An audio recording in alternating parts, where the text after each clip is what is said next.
more people to come. We had well over 100 RSVPs. Uh, I wanted to thank Monica de Bol, Ricardo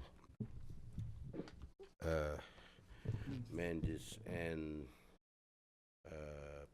Dr. Mauricio Moura for uh, joining us here from São Paulo, Sérgio Fausto from the Fundação Fernando Henrique Cardoso.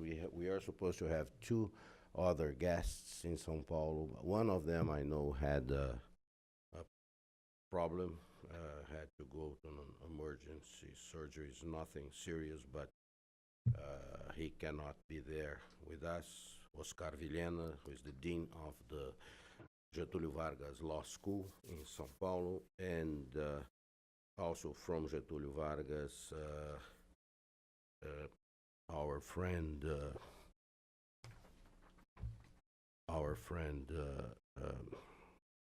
I blocked just now. Logical. And so we have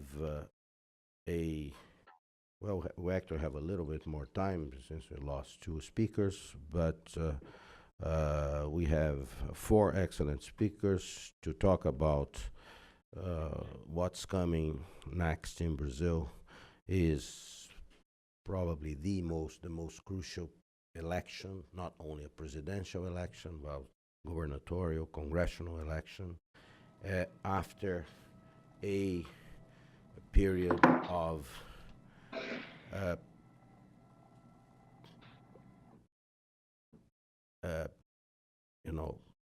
crisis. This race will be marked by absolute uncertainty, polarization. It will happen. We will involve over, we hope, 140 million voters. People are frustrated with the lingering effects of Brazil's longest and deepest economic recession, rampant urban crime, and the reverberations of massive corruption involving all major political parties in Brazil. So it's really an election. We have never had one like this since the reinstatement of democracy. The political system is very fragmented.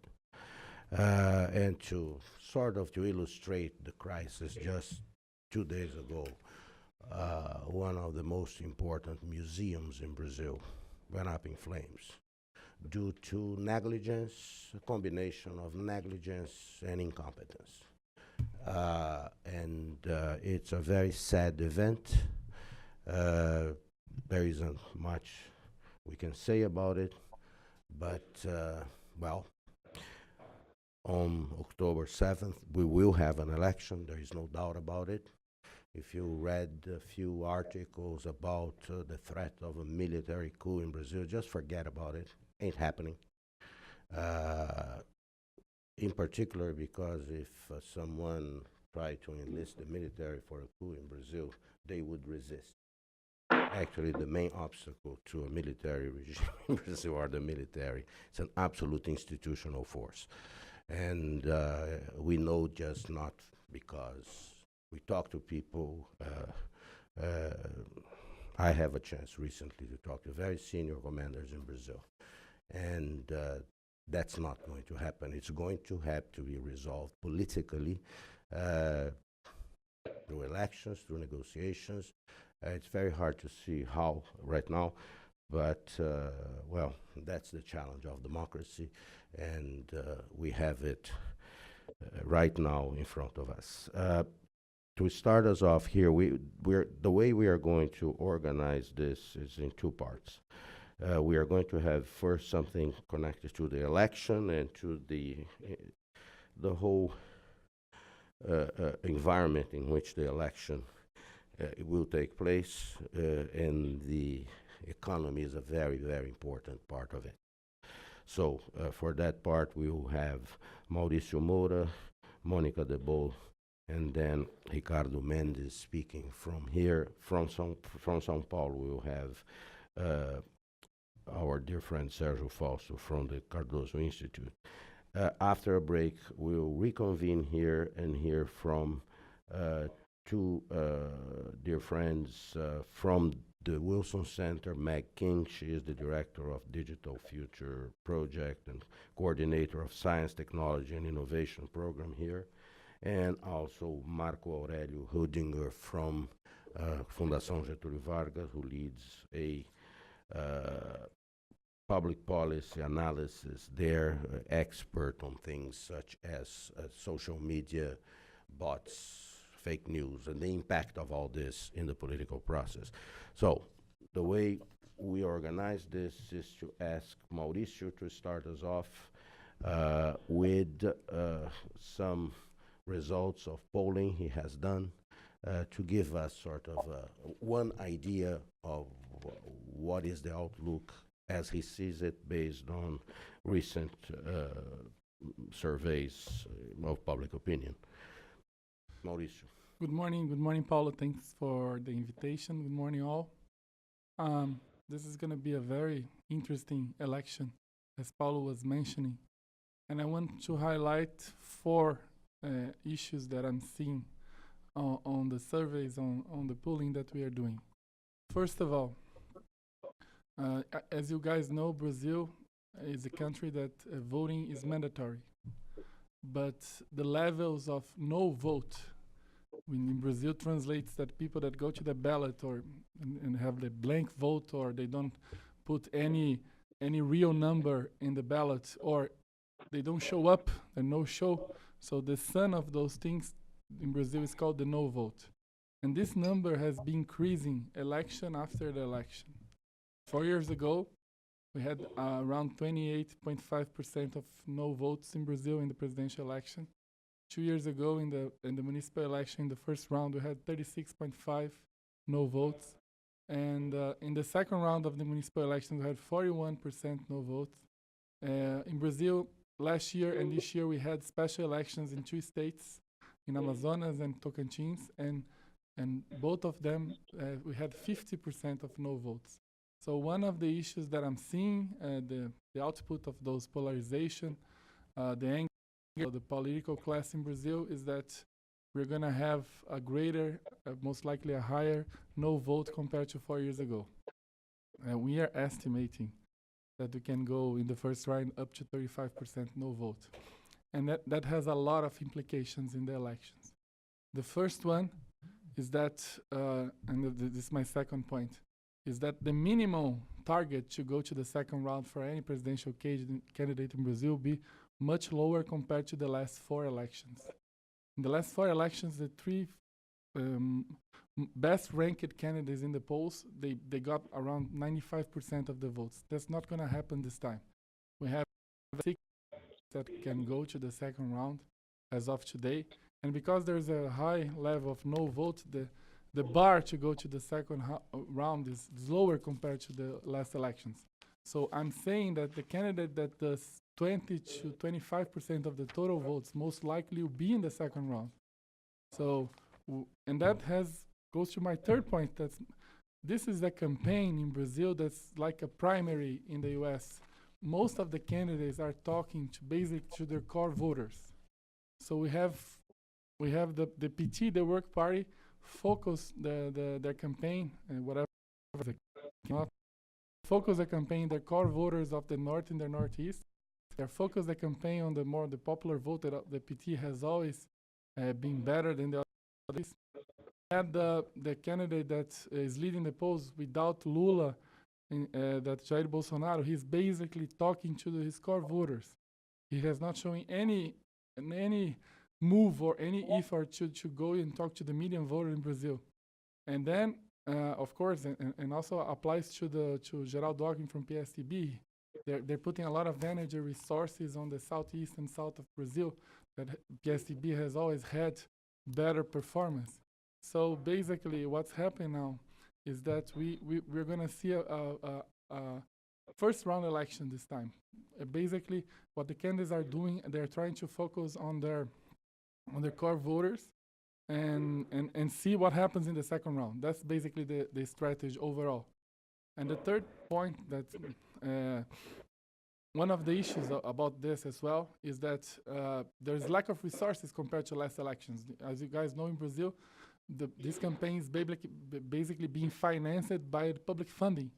It's very different from the last presidential election. So on top of there's a lot of candidates, on top of there's a lot of no votes, the parties don't have the same resources that they had last time. So they need to choose. I cannot go to everywhere. So where do I go? The PT is clearly focusing on the Northeast. The PSDB is clearly focusing on São Paulo.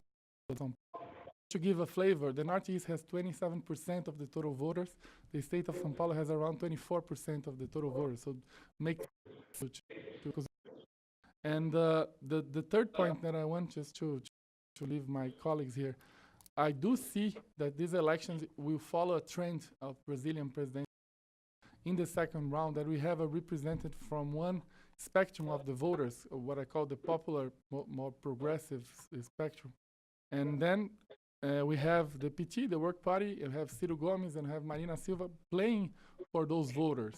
And on the other side, on what we call the more blue voter segment, we have Jair Bolsonaro that's leading the polls, and also the former governor of São Paulo, Geraldo Alckmin. I strongly believe that the second round is going to be someone from one side and another representing or PT or Marina or Ciro against Bolsonaro or Alckmin, as always had happened in second rounds in Brazil after the dictatorship.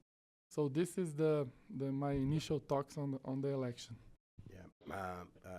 Before I ask Monica to give us a little bit the economic environment, so whoever is elected will have to deal with a set of very difficult situations, especially on the fiscal side. But just two additional thoughts to complement what Mauricio said. As you know, last week the Superior Electoral Tribunal of Brazil decided to do not accept the registration, we call it, of former President Lula's candidacy. Why? Because President Lula is ineligible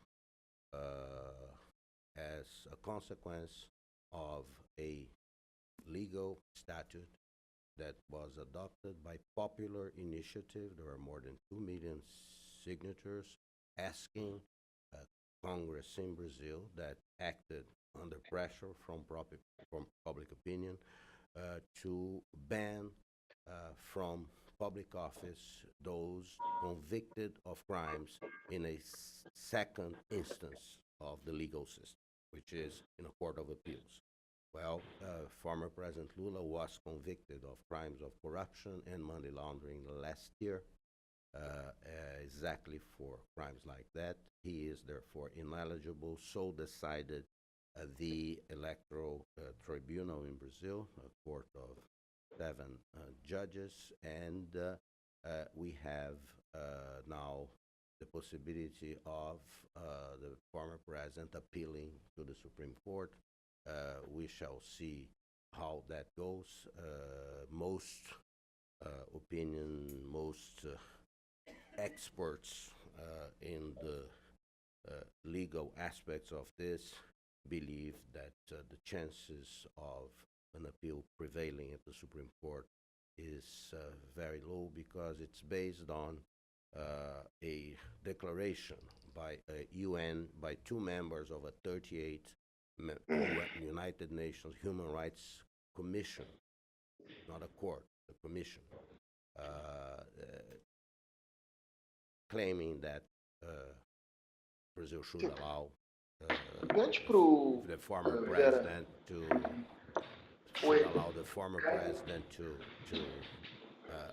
run. So those decisions by by non-Brazilian entities, even the UN or the OAS, the Organization of American States, have very little relevance. They are non-binding, and they have very little relevance to decisions in Brazil regarding those things. With that, I would like to ask Monica to give us her impression on the campaign, the candidates, and what they should and probably are not telling Brazilian voters on what needs to be done in Brazil so we can have hope on going back to some sort of reasonable growth that can be sustained. Monica. Thank you. Thank you, and good morning. I have 4 comments, and I will get into what Paulo just mentioned that I'm supposed to get into. But before I do, I would like to make a general comment. Sergio, ask Guilherme to talk to Lara here, but we are hearing everything that you are. Just mute your mic while you solve it. We solve it. Okay, go ahead. Okay. So let me first just start off with a bit of a theoretical comment on something that Mauricio mentioned. So Mauricio mentioned that the candidates are speaking to their voters or to their base, and they're ignoring the so-called median voter. In median voter theory, I'm not going to get into that, but basically what we're assuming is that the electorate is distributed along a bell curve distribution at what we call a normal curve in statistical terms. And in that kind of environment, the median voter is key because most of he or she brings the election to the center or to the middle. And the extremes, which are in the tails of the distribution, tend not to have that much weight. The problem is that in a polarized environment, you're not dealing with one bell curve distribution, but you're possibly dealing with several bell curve distributions, each of them with their own so-called median voter. So the median voter theorem, as we know it in political science, is kind of into question right now in elections around the world. We saw that happen here in the U.S., and we're seeing something similar happen in Brazil. It's not altogether surprising that the candidates are focusing on their base. They have intuitively realized that there's a multimodal distribution. There's a plurality of different electoral distributions in Brazil, and thus they're focusing on their specific niche, which makes this election very, very difficult to draw signal or to draw information from. And this is exactly mirrored in the polls. So when you look at the polls in Brazil or the polls that have come out so far, you can see that there's a large degree of noise and there's a very slim degree of signal. So that doesn't help us much in terms of trying to draw scenarios for what might happen and how things might evolve from here on. This week, we're going to see a slew of polls coming out. Today, there's going to be an Ibope poll. Then on Thursday, there's a flurry of other polls, Datafolha, big pollsters, and other pollsters coming out with their own take. At the moment, for me, the fact that all of them seem to be converging to this very noisy, without signal type of scenario where they're all basically saying the same thing is disturbing, because it means that you can't say anything concretely about what's likely to happen going forward. So with that sort of overarching theoretical take, sorry for talking statistics here, but I think it's important for us to realize that this election is different from other elections in a number of different ways, including because it challenges what we generally know in political science to be the case when we're talking about median voters and things of that sort. Let me get into the question that Paulo actually asked me to address, which is what is going to face once they get into office. As you know, they're going to face an extremely difficult fiscal scenario, meaning that There's a budget deficit that needs to be corrected. It's not easy to correct the budget deficit because Brazil's budget is extremely rigid. There's a very, very tiny portion of expenditures that the government can actually cut. Most of the spending is mandatory in some way or another under Brazil's system, and a lot of that has to do with pensions. So this is because this is the reason why pension reform is the one big reform that Brazil really needs to do. And I'll say a little bit about the politics of that and the likelihood of that happening in a moment. So big budget deficits, rising debt to GDP ratios. Right now, if you look at the IMF's projections, and the IMF's projections are different from the Brazilian Central Bank's projections because they take into account things that the Brazilian Central Bank does not, namely ongoing liquidity operations in the market that the Brazilian Central Bank conducts. The Brazilian Central Bank actually should be using the funds methodology, and this has been a big sort of point of tension between Brazil and the IMF. Nonetheless, I go by the IMF figures because those figures are really comparative across the board. So according to the IMF figures, Brazil has a debt to GDP ratio of about 83% right now.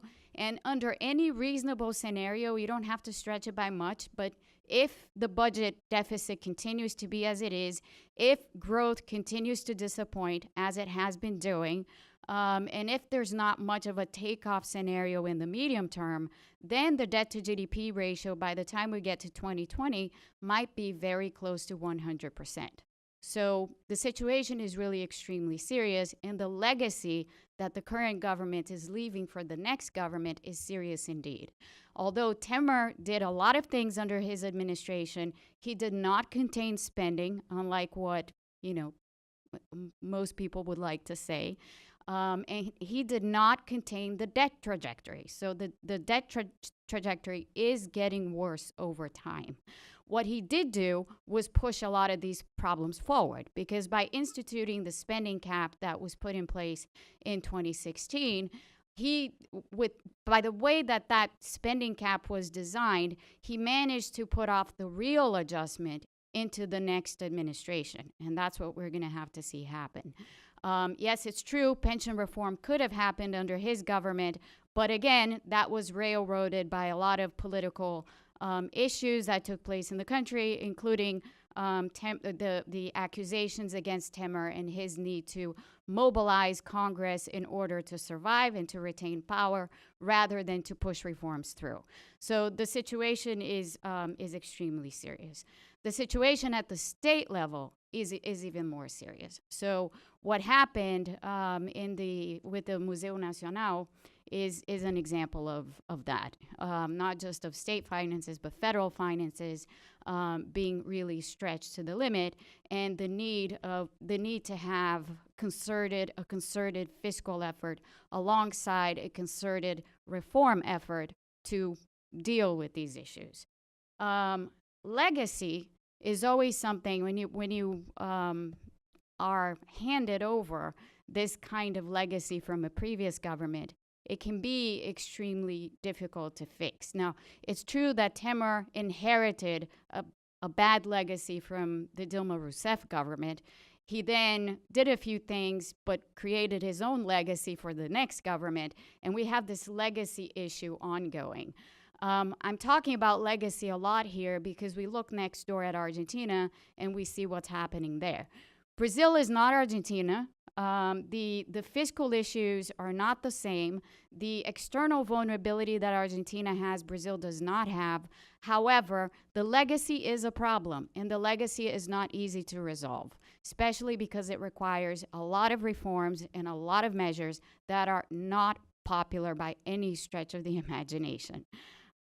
So going from that into my fourth point is the question of governability and the extent to which the next government is actually going to be able to do some of these reforms. Now, you hear the candidates speaking, And by and large, yes, a lot of them recognize the need for pension reform. A lot of them recognize the need for fiscal adjustment. They will say these things, but they will not go into detail as to how these things are going to be done, because once you do get into the details, then you have to point out who wins and who loses. And somebody always wins and somebody always loses, because these reforms and these adjustment measures, they have distributional consequences.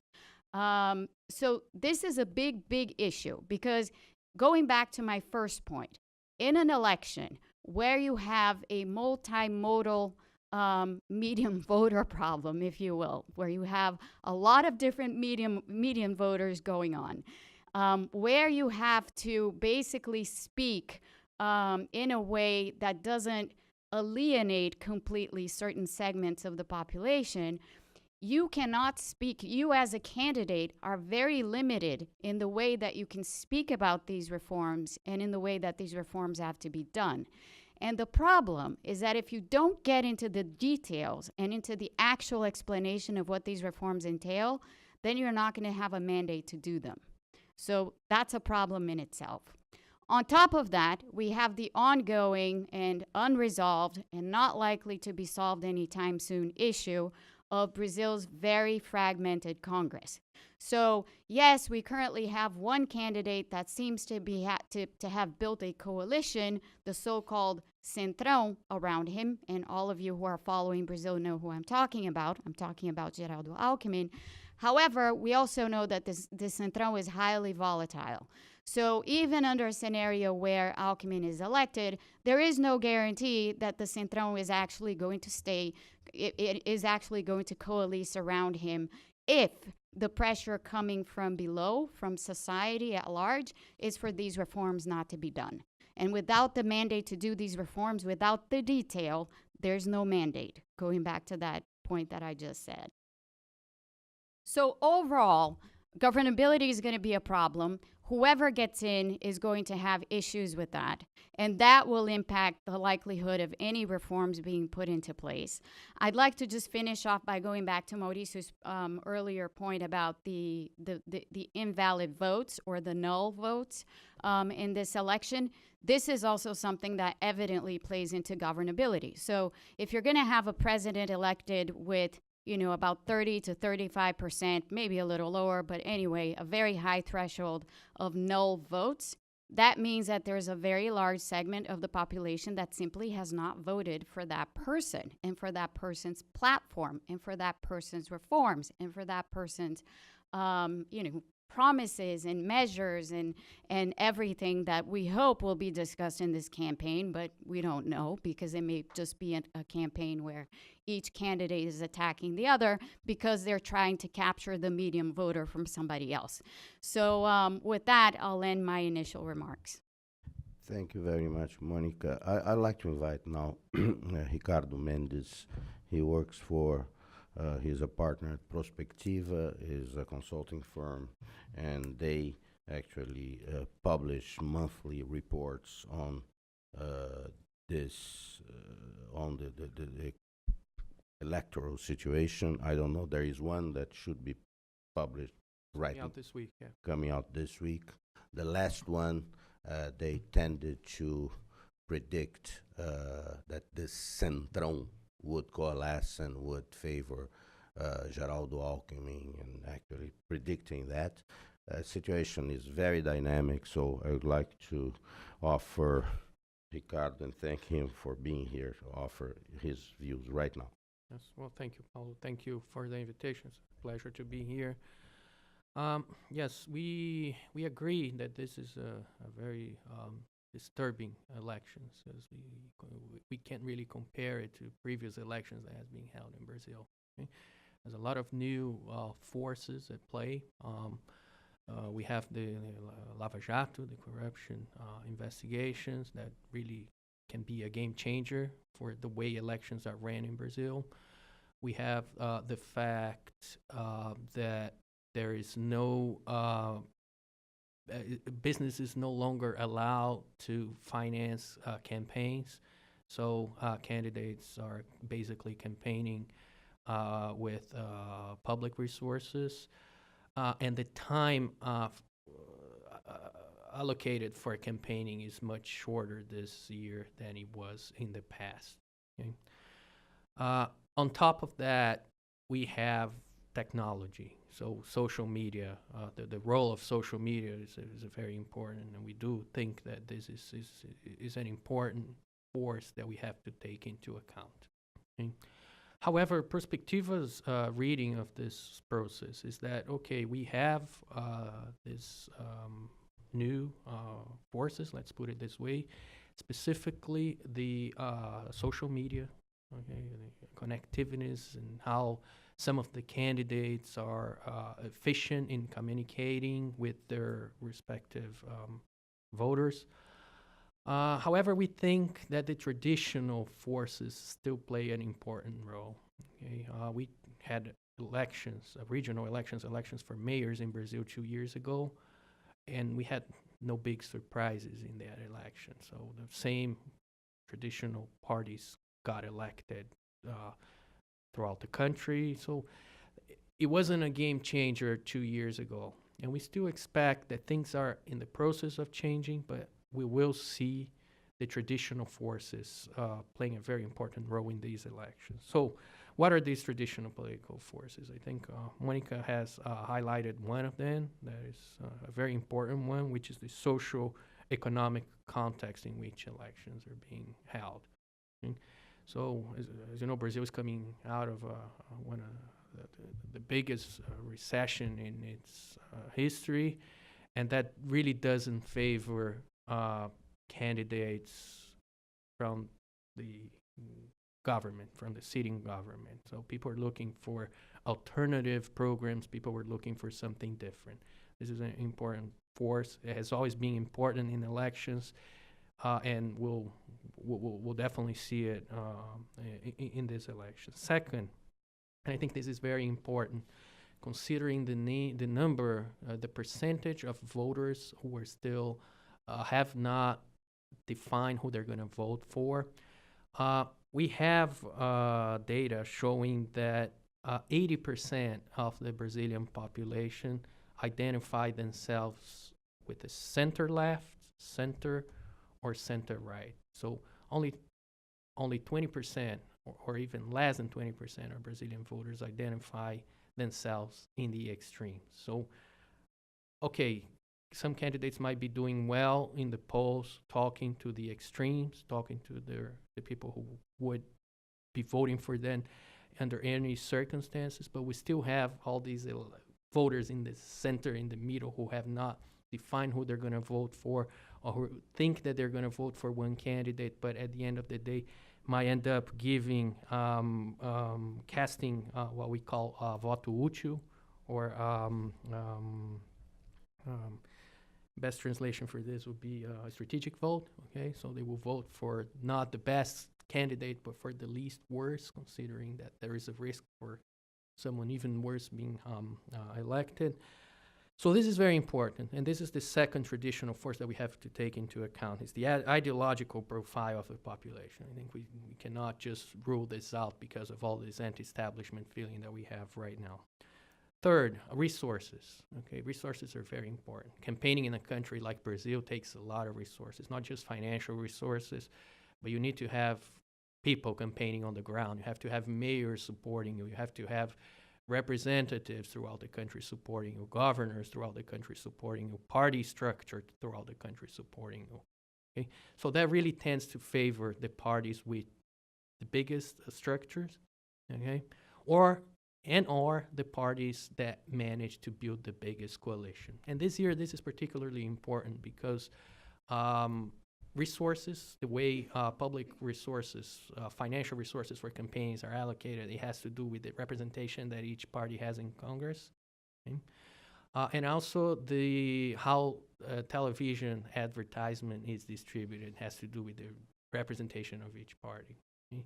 So one of the candidates, Geraldo Alckmin, has almost 50% of the free television advertising time, radio and television advertising time. That does put him on a big advantage when you compare to the other candidates. So resources is the third factor.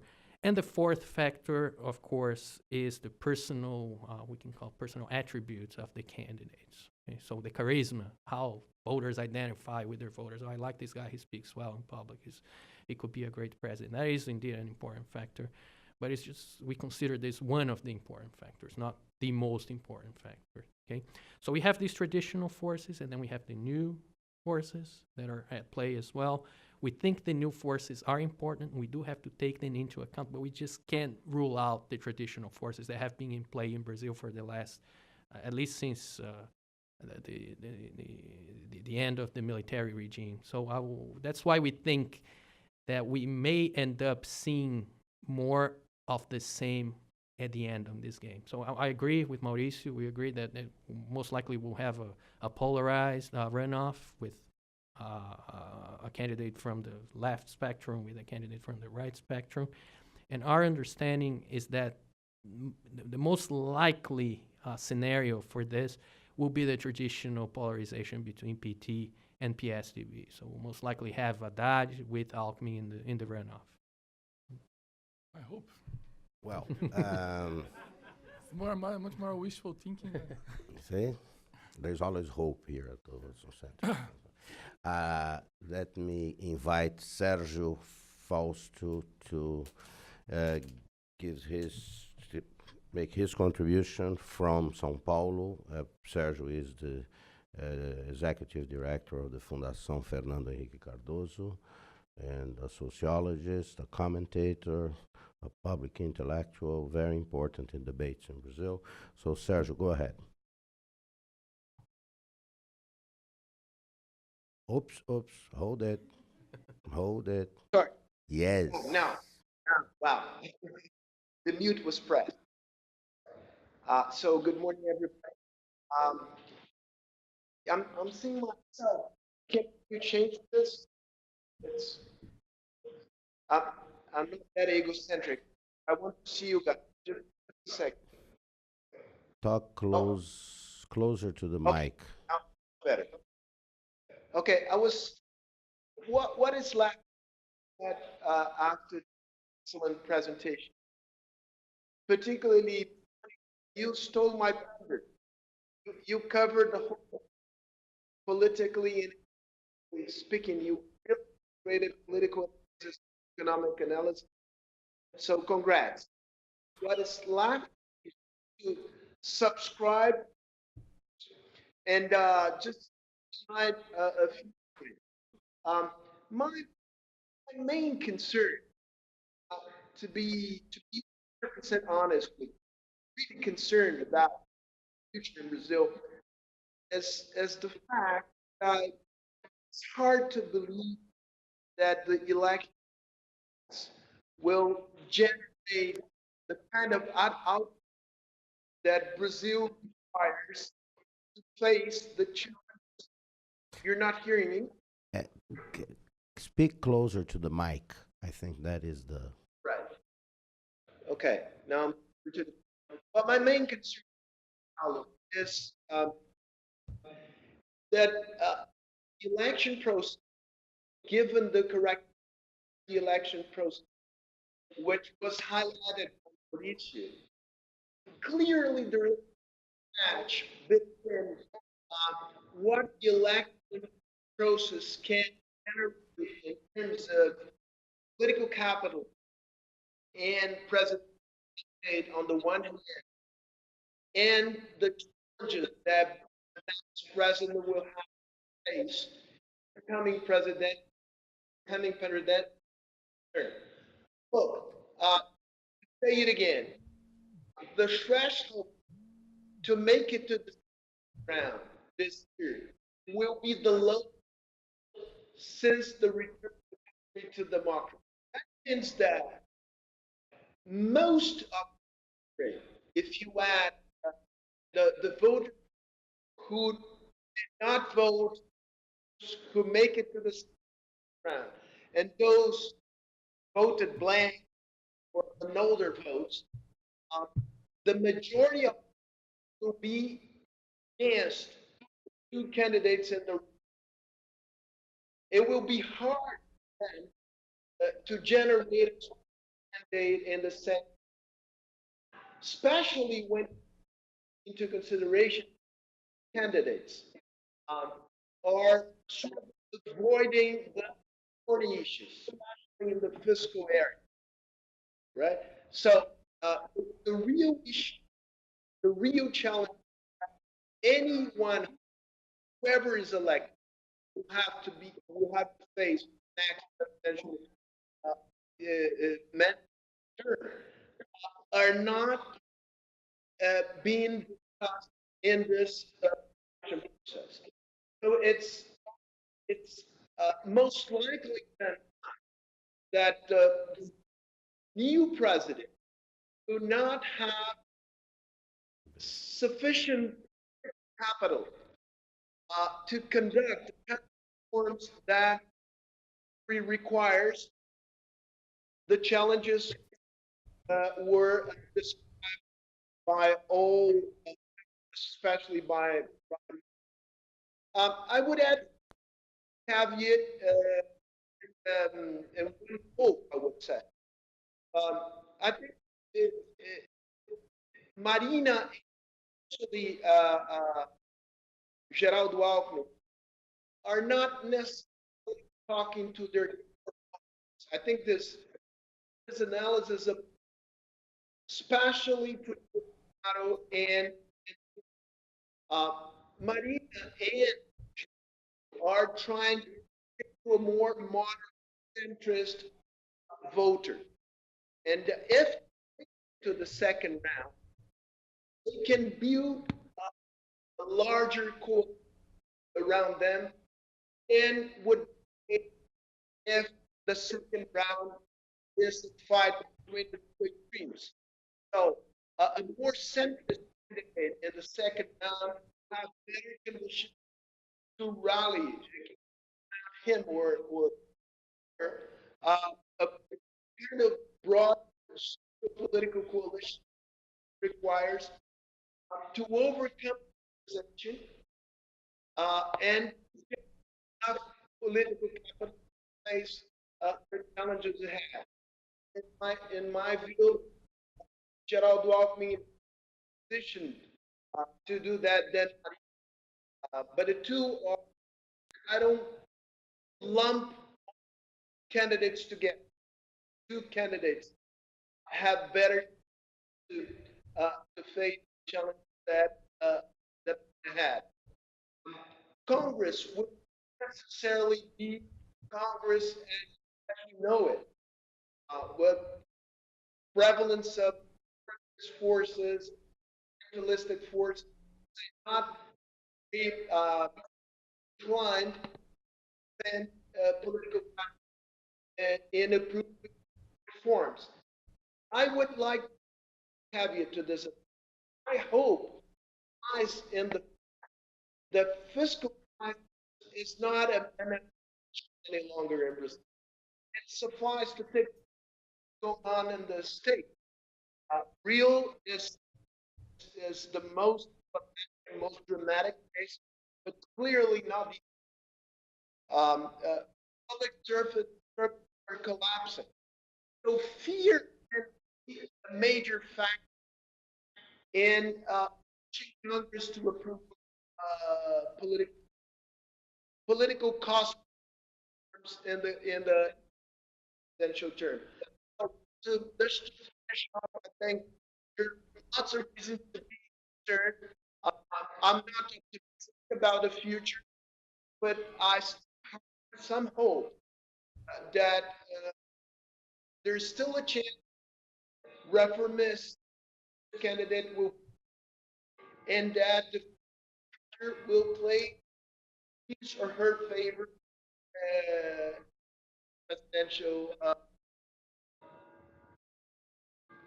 Okay, Sergio, you know, you are breaking up a bit. I think we Sorry, got and the zest of it. Yeah, if you talk very close to the mic, we may get more of it. But Right, just one question returning here to Washington about the impact of the television ads that have started. one of our dear friends and member of our board uh, he's now the uh, chairman of the board of advisors at Interpharma. He's a former presidential spokesman. He's a former governor, a former congressman, a former minister. Antonio Brito said that we should know by, let's say, the 15th of this month, should be able to measure the impact, if any, of the television advertising. That has started, and it's interesting underlining something that Sergio just said, how, for instance, Alckmin, that has most of the time on television, is trying to present himself as a bridge candidate, as a manager at the same time that is in tune with the priorities of most Brazilians, and he uses that his record as a governor, which is not bad, especially in the issue of public safety, which is, I think, the most important issue in Brazil for people. São Paulo has better numbers than any other state in Brazil, and the numbers have improved. So, but it remains to be seen. Marina Silva has very little TV time, as has Bolsonaro. The PT has important chunk of the time on television, but has a problem. Its main figure is not allowed to run, so the tribunal just decided that the image of former President Lula cannot be used in that propaganda. This is obviously a very controversial issue, will remain a controversial issue. I wanted to come back here and ask if you have any comments on, on what the others have said. Monica. Well, I have a comment, but before I wanted to ask you something. Mm. Do you have something I can draw on? Like make little charts. Do we have something? A whiteboard. A whiteboard. We will find it. There are lots of whiteboards here in this. I really have to illustrate my point. I can't just describe. I can describe it, but it's much easier to do if one can draw it. We're at while we look for it. Mauricio, do you have anything to add? About Sergio comments about Marina and Geraldo, they're not speaking to the core voters. One of the issues that we saw in the polls is that the PT and Bolsonaro, they have a very much higher spontaneous vote at this moment. Spontaneous vote, and when you ask the voters, we are going to vote for president without showing any options. And Bolsonaro has around 15% of spontaneous, and the PT depends, especially with Lula, has between 15 and 20, and Marina has 2, Alckmin has 2%. So as of now, the extremes are talking to the core voters. So I agree with that. On the machine side that Ricardo mentioned, every time I go on the ground, I don't see the machine compared to last elections because there's no money.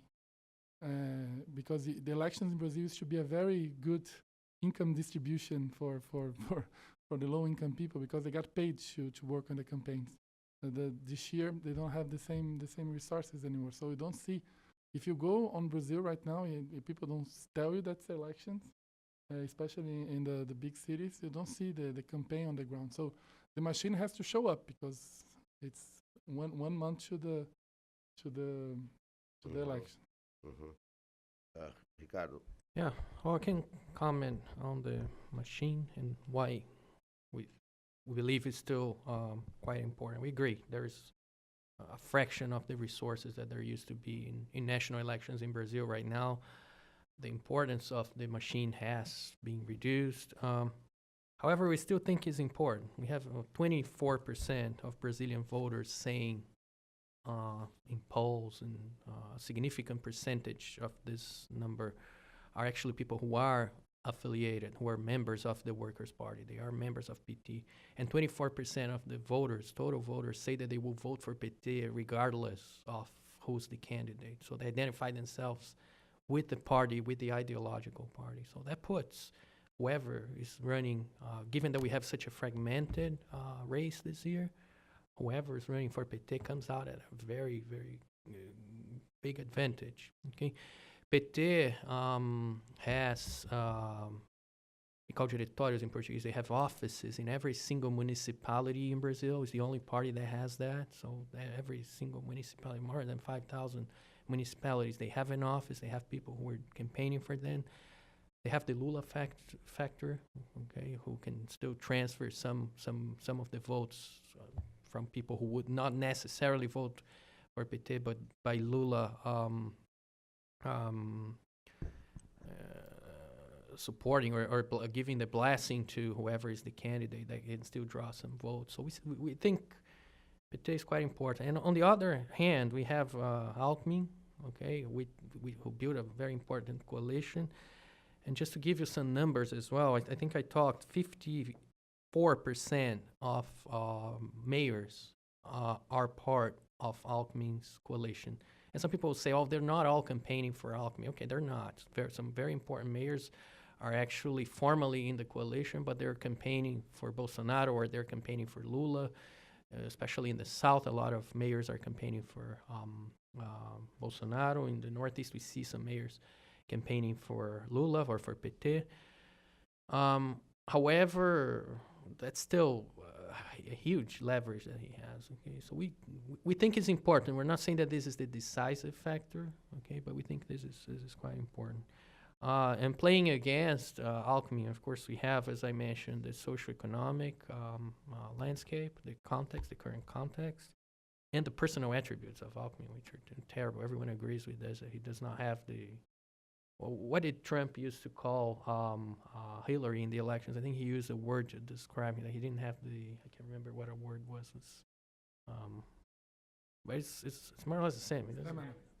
Stamina. He doesn't have the stamina to run. Like, that's more or less what it is. If you look at him talking, he really doesn't get a lot of support. So basically. Okay, Monica, if you... Yeah, I'll do that. Let me just add one point here. I think it's more than stamina, and I think it's something that all candidates are having problems with the exception of Jair Bolsonaro, and we have to recognize that. Jair Bolsonaro, when he goes on TV, you may listen to him and find no substance in what he's saying, but he's an extremely effective communicator. He speaks simply, he uses simple language, he's very direct. He's clearly talking to his electorate, and his electorate is listening to him. Every other candidate that goes on TV is just talking.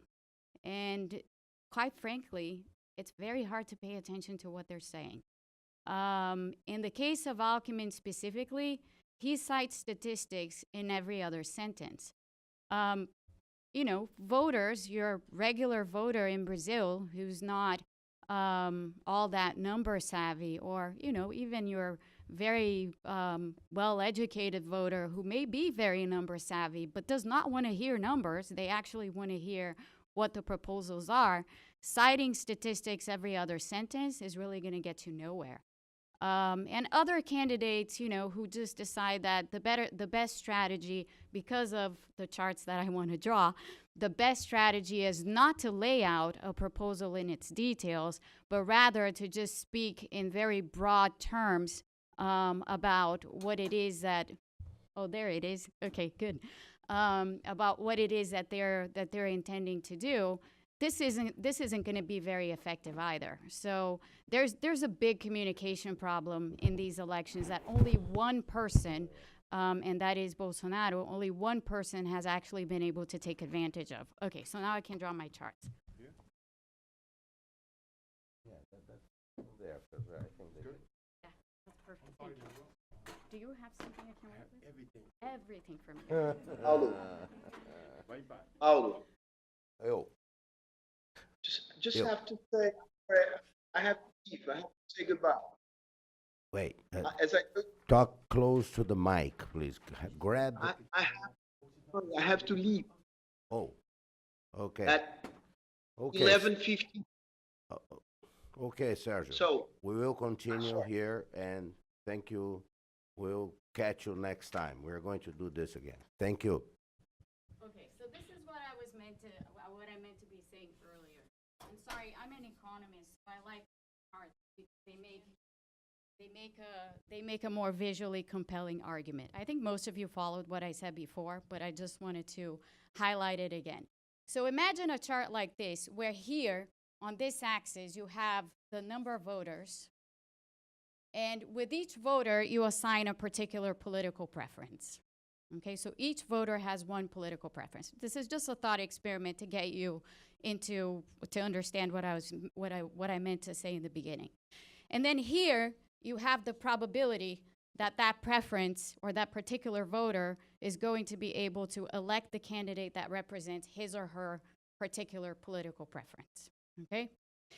In the world that most of us live in, which is in this very theoretical world, this distribution looks like this, which basically means, and assuming that this is a full bell curve, there's an average here, which happens to coincide with the median in this type of distribution, and where most of the voters, if you count the mass of voters that's under here, where most of the voters happen to be.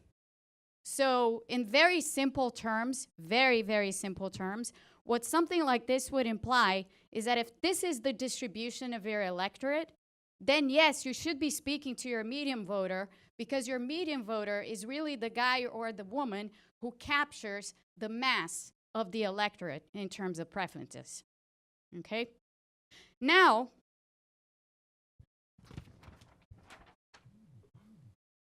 this is too big for me.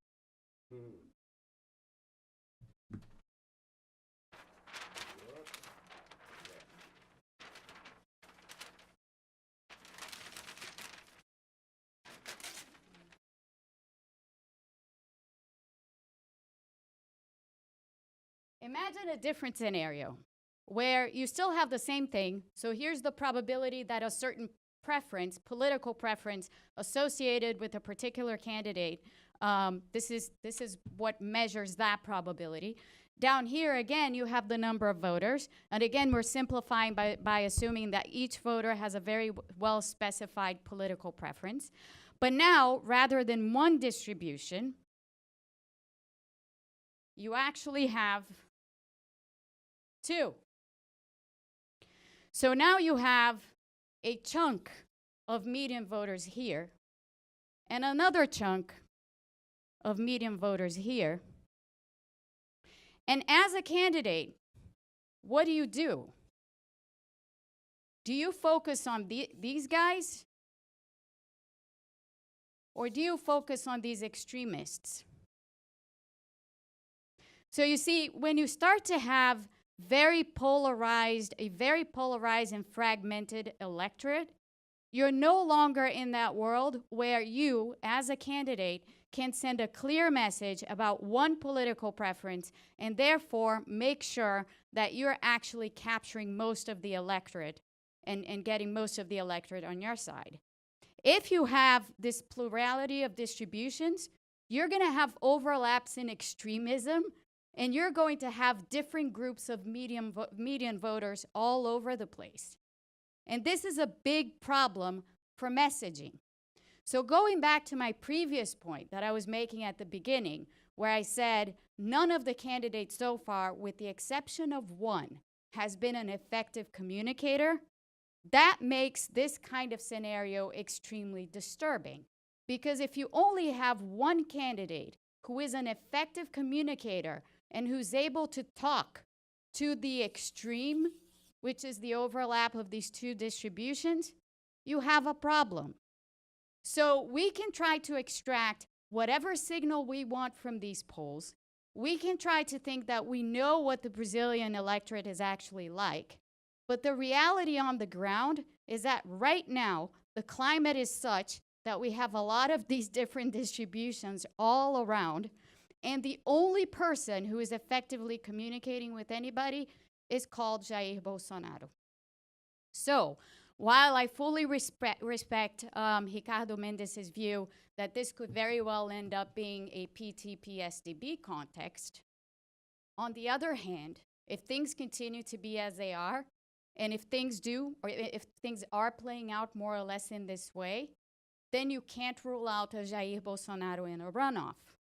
And if you can't rule out a Jair Bolsonaro in the runoff, no matter what his handicaps are, so no matter how bad he might be, no matter how unsubstantiated his claims about what he will do might be, the fact of the matter is that he's communicating very effectively to one portion of the electorate, which is going to end up representing a majority if you have that number of blank and null votes that we currently have. That's just the situation as it is right now. And just to add one final point to this, the press in Brazil, they're very good, they're excellent in fact, but they're not doing a good job at getting across and at dealing with the lack of communication and the lack of effectiveness of these candidates. In fact, the press in Brazil seems to be doing a few things that are very reminiscent of what happened in 2016 here in the US. So they have been playing down Bolsonaro. They have been calling Bolsonaro, you know, they have been saying he's not prepared, he doesn't know what he's doing, he doesn't have any kind of proposal. When the press does this, they're talking straight to the voter that has now decided that they're going to vote for Bolsonaro. And what that voter feels is disenfranchised because he's being directly attacked. That same message goes to the candidates themselves. So we have seen Geraldo Alckmin start off his campaign by doing what? By attacking Bolsonaro. Well, this is exactly the kind of strategy that's going to mobilize Bolsonaro's voters. That's just how it is. So thank you for putting up with my charts. Mm-hmm. Well, thank you, Monica. Very good. Questions, please, from the audience. Gabriel. Here. Anya, right here. Gabriel Trebat from McClarty and Associates. Thank you, and thank you to all the panelists today for your very insightful remarks. It's always a pleasure to hear all of you speak. My question is for anyone who wants to answer about Jair Bolsonaro, who, as everyone knows, is running as a law and order candidate and really seems to be dominating this narrative of addressing Brazil's issues with public security. Yet he hails from a state that has one of the highest homicide rates necessitating military intervention over the past this year, but for decades now. As anyone who has lived in Brazil knows, safety issues have been a concern for many, many years, not just the past 3. Why isn't this sticking to him on the campaign? Why I'm not feeling like the media or the other candidates aren't pointing to this legacy and questioning whether he really can do a better job should he elected president of Brazil? Who wants to take that? Rio being the state Gabriel was talking about. I can try to take it. You're referring to the fact that he's a representative of Rio, and why is this not sticking as him being part of this situation, and why Rio is under? I think it has to do with the fact that Monica highlighted well. He's a great communicator. I think he communicates really effectively. I think he does. I have my doubts how effective his communications are to the median voter within the smaller belt that Monica drew. I think part of it has to do with the election being so open and voters are still saying, okay, I'm voting for Bolsonaro, but they can be undecided. They are still undecided. They're not 100% certain that they will vote for Bolsonaro. A percentage of the voters were saying that they're voting for Bolsonaro, saying, I'm sticking with him, I'm voting for him. Okay, but that's not the people that Alckmin, for instance, is trying to communicate now. Alckmin, I don't know if you've seen the campaign. There's a video. It's a campaign similar that was done in the UK several years ago, for disarmament, but it says it shows a bullet going through food and through healthcare, and saying you're not going to solve things with a bullet. I think he's precisely communicating to these people that right now are saying that they're going to vote for Bolsonaro, who may be on this smaller belt under the moderate ones, but these people seeing what he's trying to do is deconstruct the effect of Bolsonaro. I agree with the press too. I think it's a very, very important point that you made. If you've seen some of the interviews that Bolsonaro gave, not just the way the press is reporting every day, the written press, but the interviews, it just builds it just strengthens Bolsonaro. It really doesn't do any work in showing that he's got his. I'd like to ask, for Mauricio's comment, but Mauricio addressed this polls. I think all polls, I think there is one in which says in a second round election, and assuming that Bolsonaro will be in the second round, I think I saw one poll where he could win an election, which is against, I believe, correct me if I'm wrong, Haddad. In all others, Marina or Geraldo Alckmin or Ciro or any other would beat him. Let's go one step back. Bolsonaro narrative puts everything in the same basket: the drug dealer, the politician. So everything for the Bolsonaro message, everything's a mess. Everything's confused in Brazil. Nobody takes care of anything. So that's the basic of the narrative. And I'm going to impose some order. So that's the values that he's trying to communicate. And also it's interesting because I agree that PT is going to grow and PT has a lot of potential to be in the second round.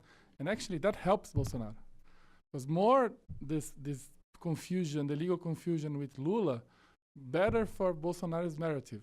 He's going to say, look, we have a guy in prison that wants to run for president. And this is the kind of country that you want. So it's kind of a more that grows and more that evolves that helps Bolsonaro. And one thing that helps him, he has never been in the executive branch, so he has never been part of the running a state or running anything. So that helps him. It's like of Bernie Sanders also has always been the Congress, and he puts himself as the outsider. But the key for the second round, in my opinion, if Bolsonaro makes it, and is that what's going to be the question that's going to be raised in the second round? Because second round's runoffs is a referendum. So you win a second round if you put your question out to the voters. There are two questions. The first one is, do you want PT back or not? Because then if PT goes against Bolsonaro, we're going to have 3 weeks only about PT. Or the question would be, do you want Bolsonaro, the crazy guy, as a president or not? That's another question. But my concern about the second round is because Bolsonaro and PT, they have the highest rejection levels in Brazil. So there's a high chance that half of the voters don't show up to vote in the second round because I have Bolsonaro and PT. And actually, ask yourself, do you want to vote for PT, vote for Bolsonaro, or pay $1? That's the three options that you have. So it's my concerns, and that becomes the election very wild because nobody knows who's going to show up.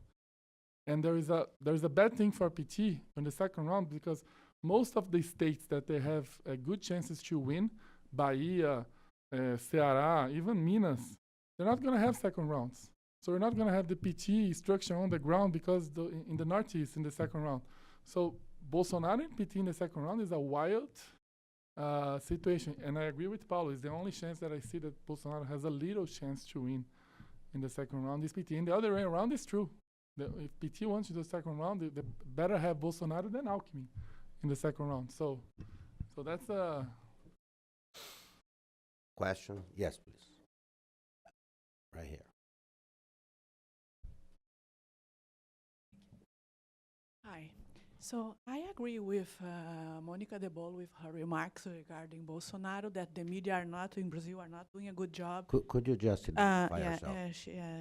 The media in Brazil is not doing a good job in inquiring more about the Bolsonaro background and legislative history, because from what I know, he has and has never proposed anything that was approved at the Congress in all the years. There was one bill, There was one bill.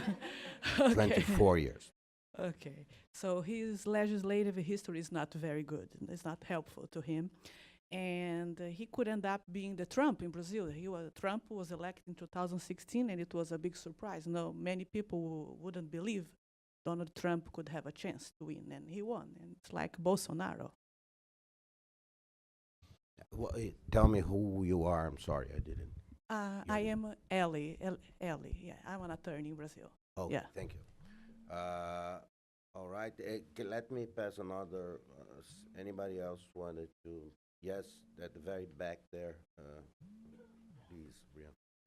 Hi, good morning. Alex Sanchez, I'm an analyst here in DC. One question, what has the issue of the Venezuelan refugees in Roraima and the bordering states, has that trickled down into the elections, into the discourse that the candidates are saying? I know that Geraldo Akim made a tweet maybe like 2 weeks ago attacking PT and the government for not doing enough to help the refugees and, you know, critiquing the Maduro regime in Venezuela. So what's the, I guess my question, to repeat myself, is what's the role of the refugees in the electoral discourse, if there is any? Thank you. Is there? May I Mhm, start? sure. Okay. So let me just say thank you for your remarks. Let me just say one thing about the Trump-Bolsonaro comparison. I don't think we can do that. We can do that to a very limited extent in terms of saying, what did we see in 2016 that we're seeing a repetition of in Brazil? But these two characters are completely different. The environment under which they operate is entirely different. So I wouldn't draw too many similarities. But certainly there are things, and the role of the press being one of them, that, you know, call attention and that one should be mindful of. Having said that, I have no idea what the press should be doing in Brazil right now. I think they should be trying to be a little bit more impartial. Clearly, there's a lot, because the country is so polarized, it makes it very hard for the media to be impartial. And I just simply don't think that will happen. So we'll see. But so far, I have been rather concerned about how these things are playing out. Refugees in Venezuela. Where Venezuela has come into the elections is only as a way for candidates to attack each other. So those who still defend, to an extent, the Maduro regime are attacked by the ones who, rightly so, call the regime a dictatorship, and vice versa. But that's about it, and it's a rather minor point. I don't know what my colleagues think and if they agree with me. The refugee issue is problematic, of course, and it's more problematic for the specific localities in the country where the problem is most salient. But it hasn't become an issue for the elections at all, at least not for the presidential elections. It could be an issue for governorships and, you know, perhaps bits and pieces of Congress. But again, very localized, very sort of punctual, not at all a general phenomenon. But my colleagues may disagree. And for Roraima, certainly is a big issue there. Yeah, you know that there are 5,000 refugees, or have been. Roraima has, 500,000 people, so it makes an impact. There.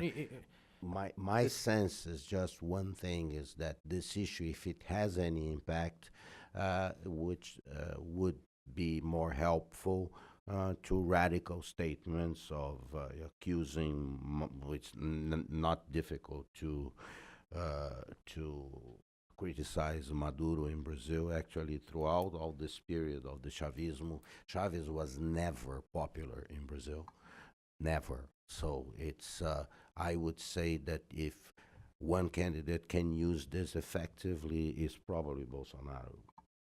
Yes, and as Mauricio said, whenever there is turmoil, Bolsonaro tends to win, and it's precisely the case of Roraima State, where the refugees are concentrating because it share borders with Venezuela. There we see a very, very complicated political landscape, and the support for Bolsonaro there is very high right now. If you look at the polls and see by state, you see that Roraima is one of the states that has Bolsonaro by far. One final question from the audience, yeah, at the very back.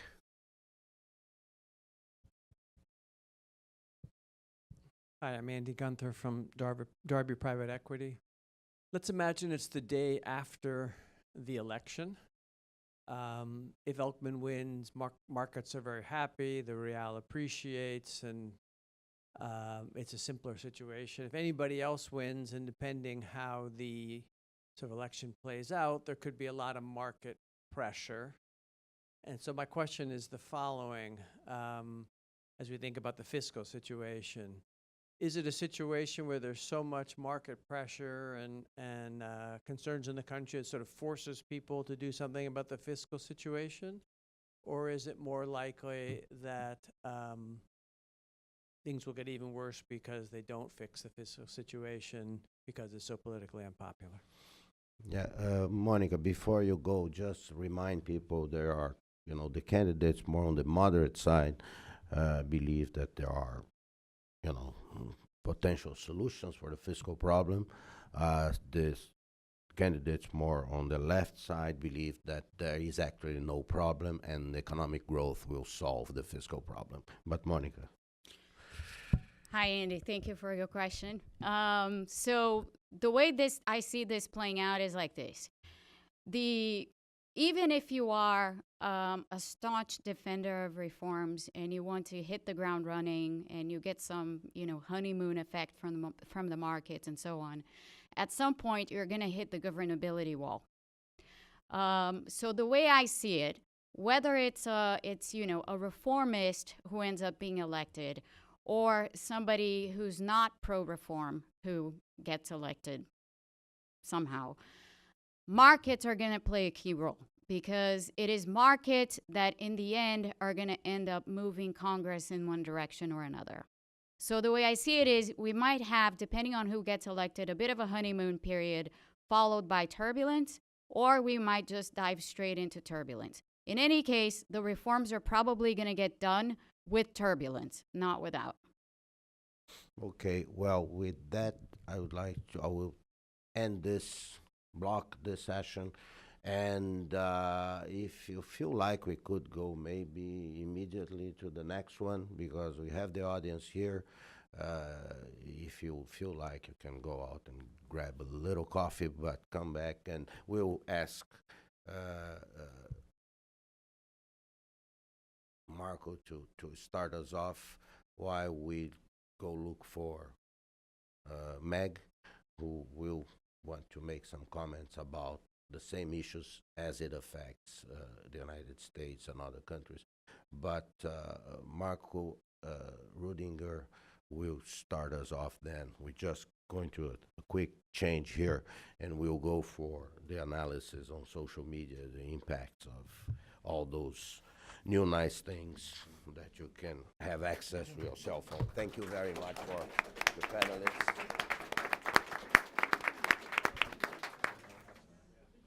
Thank you, Meg. Well, let's resume now by focusing on the second set of topics regarding the role of social media, bots, fake news, and in the process there. I'm very glad that my colleague Meg King, who is the Strategic and National Security Advisor to the Wilson Center CEO and President Jane Harman, as well. She's the director of our Digital Future Project and coordinator of Science and Technology Innovation Program here at the center. She has worked before in the House Homeland Security Subcommittee on Intelligence, Information Sharing and Terrorism Risk Assessment. She's a very dear and very supportive colleague of ours. And I would like to ask Meg to go first and set the stage and put this discussion we are going to have about the role of social media in Brazil in a broader scheme of things. Yes. Okay. Well, thank you all. Thank you, Paulo. And I'm thrilled to share the stage with Marco, who is doing incredibly impressive work. And I hope that we will take some of these lessons for our own midterm elections coming up this year. In fact, I have actually already suggested the idea of an operations center for the U.S., and so that's hopefully being created now, but that was your idea and you were doing it, so I want to give all the credit to Marco. So Paolo asked me to talk a bit about the connection between cybersecurity and election manipulation. So how are they connected? Anytime we talk about technology, there are likely convergences, and the Wilson Center spends a lot of time examining these connections and how they impact foreign policy, and this case is no exception. The root of most cybersecurity challenges are human, at least for now. At some point, hopefully, more of the cybersecurity enterprise will be automated, and it actually already is as we speak. But for now, we're still the weakest link. Similarly, digital disinformation campaigns exploit human weakness, especially trust. In cybersecurity, that term that we use is called social engineering. And while this tactic is usually employed for some sort of financial gain or criminal activity rather than persuasion or manipulation for political purposes, the whole point is to trick someone into giving up some sort of information or accepting some sort of information as real if it's not. The Wilson Center, just as a side note, brought a delegation of U.S. congressional staff to DEF CON, which is a hacking conference where they had at the conference an entire area dedicated to this concept of social engineering. And it doesn't have to require a computer because you're trying to get people to give up sensitive information that they shouldn't be giving up. So in this case, individuals called major U.S. companies using publicly available information. So much of everything that we do is available online, whether we realize it or not. From white pages and your address and your phone number to parking tickets and speeding tickets. If you aren't Googling or Binging yourself regularly, I suggest you do that.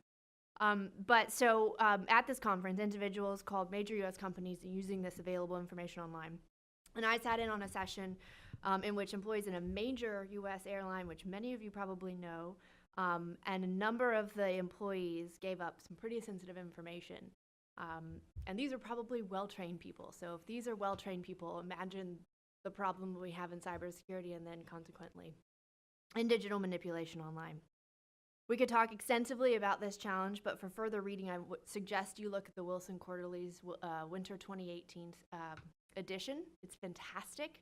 It's about disinformation. There are two pieces I highly recommend. One by our scholar Nina Jankowicz called The Disinformation Vaccine, and then there's another excellent piece detailing the use of WhatsApp in the 2016 Colombian plebiscite. So if I can give anything for you to take away today, it would be this: that technology is simply a tool. Disinformation and propaganda campaigns have occurred throughout history and around the world. The good news is that in today's campaigns, there are digital trails of breadcrumbs that in analog days, think paper advertisements or posters, weren't possible. So there are details left behind in imagery, document files, like when they were made, where they were made, and by whom. The process of identifying these details, thankfully, is called digital forensics, and another former Wilson scholar is working hard at this. His name is Thomas Ridd, if you want to learn more, at Johns Hopkins. But the good news is the digital breadcrumb trail, this attribution process, can be automated too. Just like bots spread certain messages, we can automate the fact-checking process. And some platforms are also using other strategies that actually bring in the human element. So while we are the problem, we can also help fix it. So in cybersecurity, we have a concept called bug bounty programs. And some platforms are using this same concept for social scientists to spot and report fake news and disinformation. So in cybersecurity, we have security researchers looking for vulnerabilities in software, and the same concept is being applied to this problem of disinformation online. The bad news is that artificial intelligence, specifically machine learning, is going to add some exponential sophistication to the current efforts being made online. Capabilities like creating totally fake audio and video and imagery are possible. But again, digital forensics and automation and all of these technical tools that are sometimes aiding these processes can actually help fix the problem.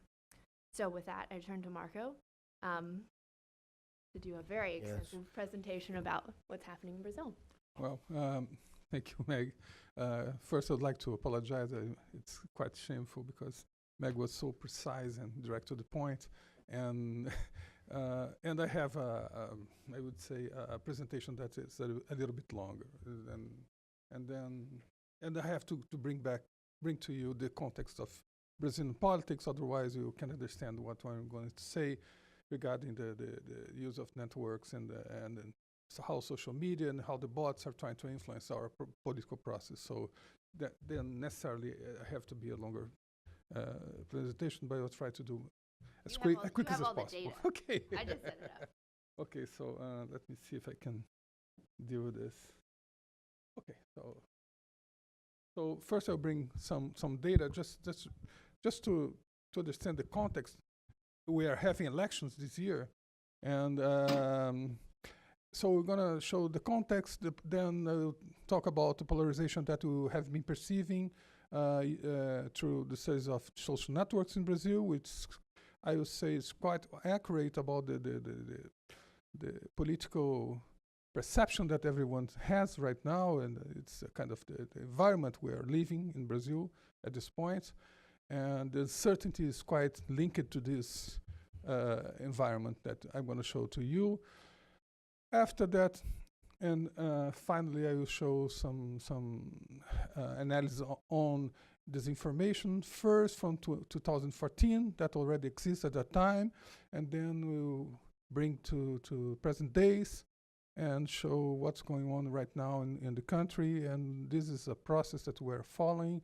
We have this hashtag Observa 2018 is an initiative that we created. There are a lot of participants and other organizations working with us right now, and is a kind of effort to have a kind of global comparative analysis about how much social networks can really influence societies in the democratic societies around the world. So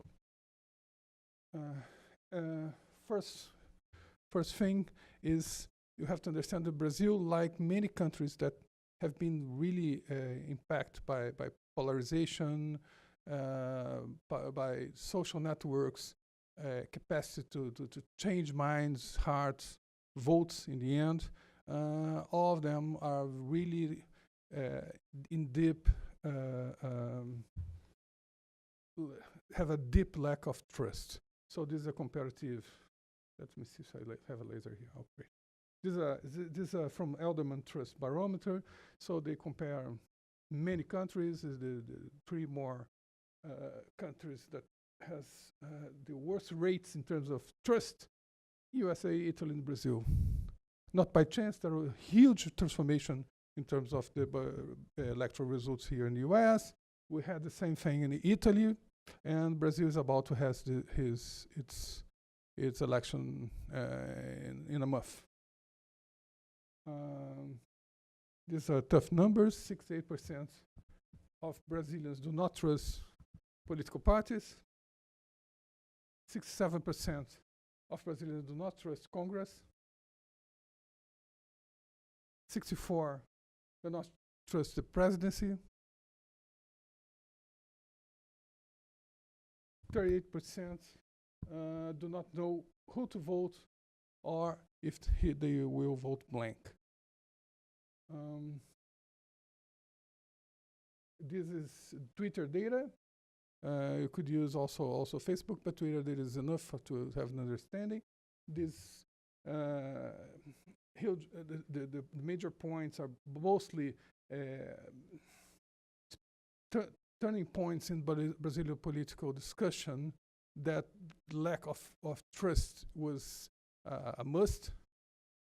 So we have the impasse about losers released from prison and political debates, any political debates that's going on, and in all of them, the feeling of the people were that they just don't trust what they are listening from the politicians. Their representation is in crisis, I would say. So there is a sustained increase in mistrust in the country. Maybe it would be better if I stand up there, and because it's a very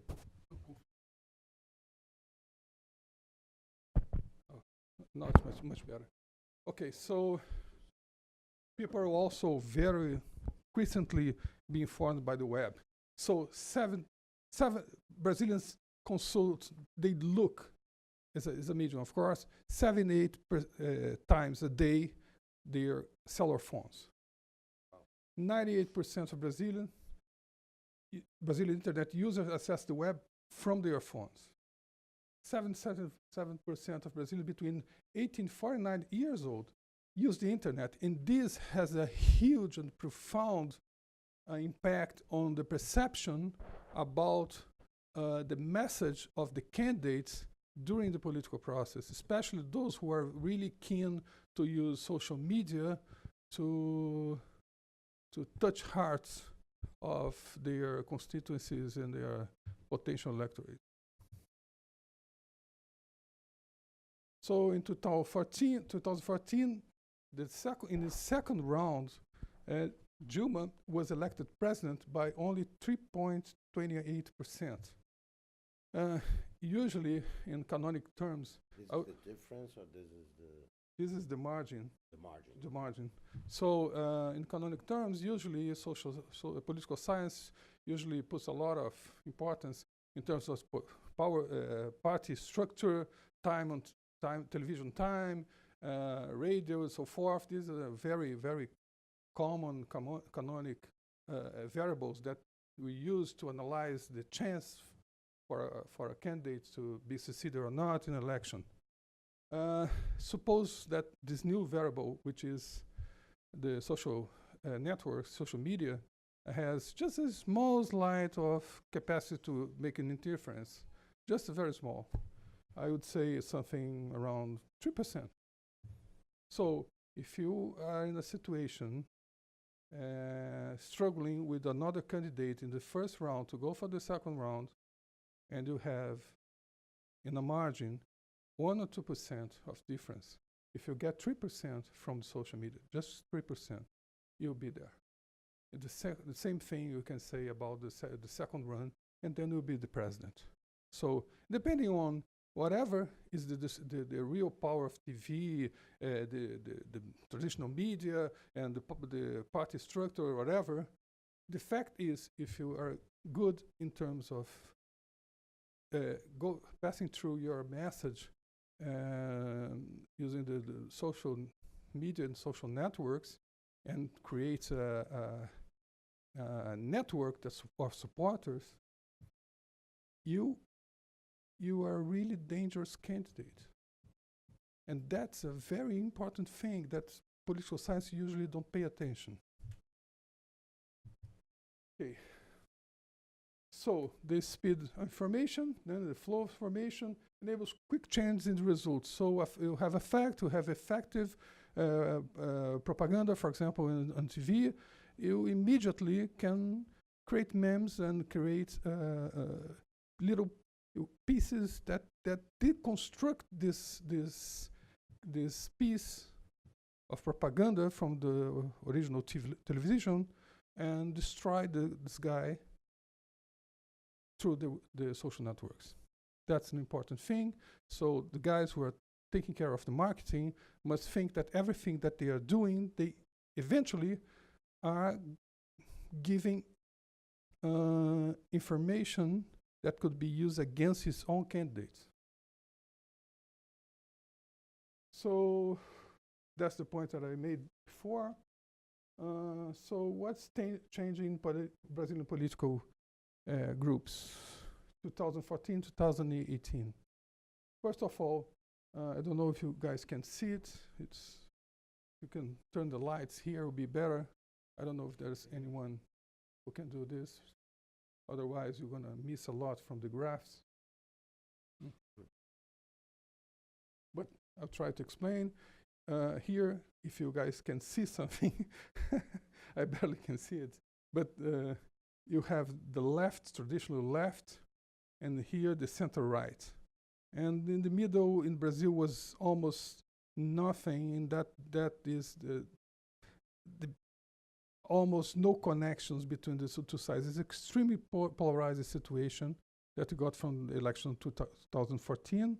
Dilma Rousseff one side, Aécio Neves the other. In the end, this was the second round. In the end, Dilma Rousseff was elected by 3.something%, almost nothing. Let me see if they turn off.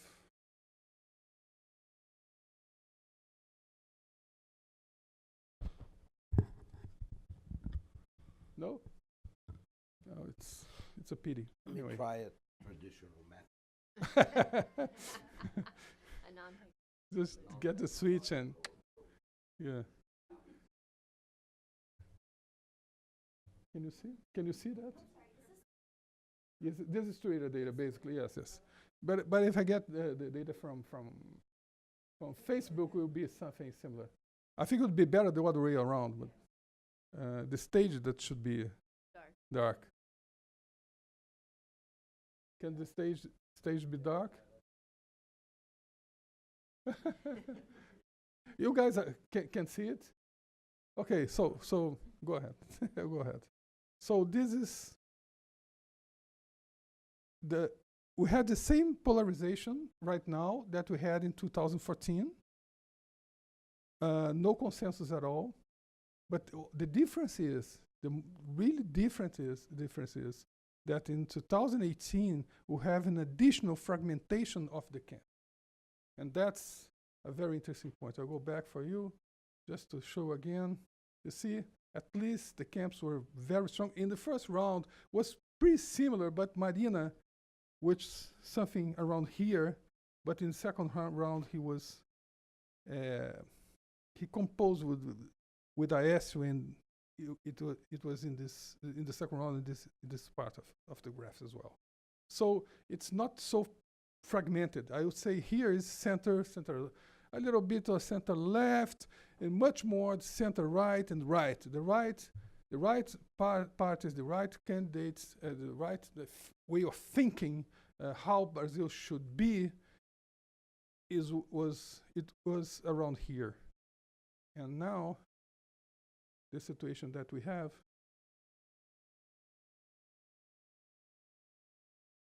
bring us to I don't know if I missed something here. No, it's okay. So the situation that we have is this: the right wing is more organic and detached from the center right, totally detached for the first time, and it's organic. And the left by itself, it's fighting inside its camp with different new players. So it's a very complicated situation in the first round that we didn't have in 2014. So the graph that we have right now is like this. You see, it's the same polarization. We have the same polarization, but if you look, the polarities, there are very strong players on it. And in the last one that I showed to you was basically almost only the candidates from the PT and the PSDB. And that brings a lot of changes in the way you should really analyze the situation, because Jair Bolsonaro, for example, he really owns a good share of the center-right, especially the right. And he's a problem for Geraldo Alckmin from PSDB, which is more centrist. He, by creating his network, and I would say as a footnote that he doesn't have the same time of TV that Geraldo Alckmin has, almost nothing comparing, okay? He put a pressure in Geraldo Alckmin, and Geraldo Alckmin had to move from this comfortable area to more center and trying to get votes from here and here. So it is a problem because the left is fighting a lot for their electorate. So Geraldo Alckmin came with the idea that is, well, in TV, he's not strong in social networks. So in TV, I would say we should be united again. Brazil has tried to find a consensus. But the golden question is, why a society that since 2014 is based on a huge dissensus, totally polarized, and still is totally polarized, suddenly will come up with the idea that, yes, we should be together again, and let's forget our differences, and let's go for try some consensus. That's a big problem. And for that, I don't have any answer, but it goes directly to, I'd like to mention, to the same idea of this multiple curves. That's much more powerful way of analysis than the traditional one. There's just one bell curve here. So the same thing happens in the left. So let's see. So this is the right. Jair Bolsonaro is very strong on it. He communicates a lot using social networks, and there are some blogs or people who are very influenced. The influencers are really around this area, and so he's very strong here. This is this is Meirelles, our former Minister of Finance, former central bank president. Very professional, intellectual. No one has anything against him. He's clean, but the problem is his message is we're going to create jobs. We are dealing with a country that has 12 million people unemployed. 12 million people unemployed. And someone still wants consensus. I mean, it's difficult to understand. And this guy said, oh, I will create more jobs. But he was just the minister. And how he's supposed to create more jobs if he didn't create more jobs last year, for example. So then we have Geraldo Alckmin. João Moedo is a new guy on the block. He's in the right. He's an entrepreneur. He can use pretty well the social networks, but I don't think he has the same punch that Jair Bolsonaro has. Well, in the center left has Marina Silva. Doesn't have stamina as someone mentioned before. Ciro Gomes, very powerful speecher. His could be a challenge to the PT, and PT tries to block any alliance he tried to do during the first the pre-campaign. So Ciro Gomes now is very critic of the PT, and I don't know if in the second round would support someone from the PT. And finally, you have Lula with, So finally, we have Lula. He cannot be candidate, but they insist to have this discussion in the courts in Brazil. The electoral court just say that he cannot be the candidate, but they want to go to the Supreme. And I think, in my opinion, they are losing time because his real candidate, that will be Fernando Haddad, he's wasting time to present himself. So that's very problematic. So we have a very complicated situation, very polarized, many different players, strong players in each of the areas, and this will be unpredictable election. But we can go ahead and try to have some clues. So I'd like to show briefly what they are saying, and then we go for disinformation. So about corruption, Lula is obviously the first one, not because he's against corruption, because he's defending himself against corruption charges. Jair Bolsonaro profits a lot from it because Lula presence all the time remember people about what's happening, and so he's the one who can beat Lula, can be against Lula, so he can grow a lot in his criticism. Geraldo Alckmin is not so good, not so strong on it, Ciro Gomes either, Marina Silva either, blah, blah, blah. Unemployment, Jair Bolsonaro has his main issue of campaign is public security, by far. It's unbelievable that other candidates don't have a very strong proposals regarding public security. It's a huge problem in Brazil, and we should really deal with this very quick. It's bad for the Brazilian representative structure. It's bad for the state itself in terms of institutional stability. So we have to deal with it. But Bolsonaro, surprisingly, start to talk about unemployment. So I would say you have the teams, but you have two meta issues.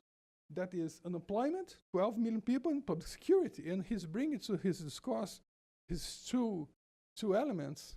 So it's becoming a very powerful platform for him, although he doesn't know exactly what to do in terms of the employment. And every time someone asks him something about economics, he just says, oh, we have to talk with my economic advisor. He'll be my minister. He will deal with economics. I will deal with politics. So taxation is the same thing. Bolsonaro is against, against. Ciro Gomes wants to change a little, and Lula wants to change a little, but these two change from the left perspective, more tax on the rich, and this two is less tax for everyone. So the markets, of course, prefer these two guys here. Gerald Alckmin is weak in terms of making clear what he wants to do. Privatization is the same thing. So you have this polarization, you have the guys who are leading the discourse. So we are talking about linguistics here and the meaning of things. So the discourse and how you incorporate certain keywords in your discourse is especially important in an election where social networks will play a role. The government budget is the same, labor reform, then here Lula is against, but Bolsonaro is not against. So he's the one who can compete with Lula. So this is a final graph. I'm just showing here what they say. These are the proposals from their programs. We read them. It's written in rock what they say they will do. And this is what they say in their normal speech. So you can see differences between the two things. It's surprisingly because Alckmin doesn't say too much in terms of security, but says something. On health, he's weak. Corruption, he say almost nothing, because his party was also involved in corruption investigations. So he's focused in economics much more. Then we go to Marina. Marina, it's a kind of weak in terms of his program, talks about economics, nothing, almost nothing in her program, and so on. And Bolsonaro, which is interesting, he's talking just a little about economics because he all the time he asks to talk about his economic advisor. He doesn't know anything about this. He's very sincere on this. But their electorate loves that. And the security, he talks a lot, much more than others. It's very strong in his program as well. Education, he has a very particular, extremely conservative perspective of education. He believes in religious education in schools and so forth. So it's quite complicated. Health, it's amazing. He says almost nothing about health. If I was an advisor of him, I would say, talk about health, man. This is bringing more votes. You say nothing about it. Health is a huge problem we have. And corruption, he talks a lot about corruption because he wants to have point against Lula here. So this CPT in Lula and Haddad say almost the same. And corruption, of course, is a big issue here, but in contrary, not against corruption, but trying to explain that he was not involved on it. And finally, Ciro Gomes, which is very strong in economics here. He could be a good candidate, but the problem is that he wasn't able to have a composition of supporters, bringing other parties to support him. That was weak. Public security is very weak. Is a weak point of him, but the others is a little bit fine. So let's see. These are projections, final slides. These are normalized data because otherwise you're going to see Bolsonaro so high that it will distort everything. So we normalize the longitudinal series. And oops. And here is Facebook. You see Bolsonaro is growing here. Alckmin, a middle, Marina and Ciro not so good. This Twitter engagement, and you see Bolsonaro here again.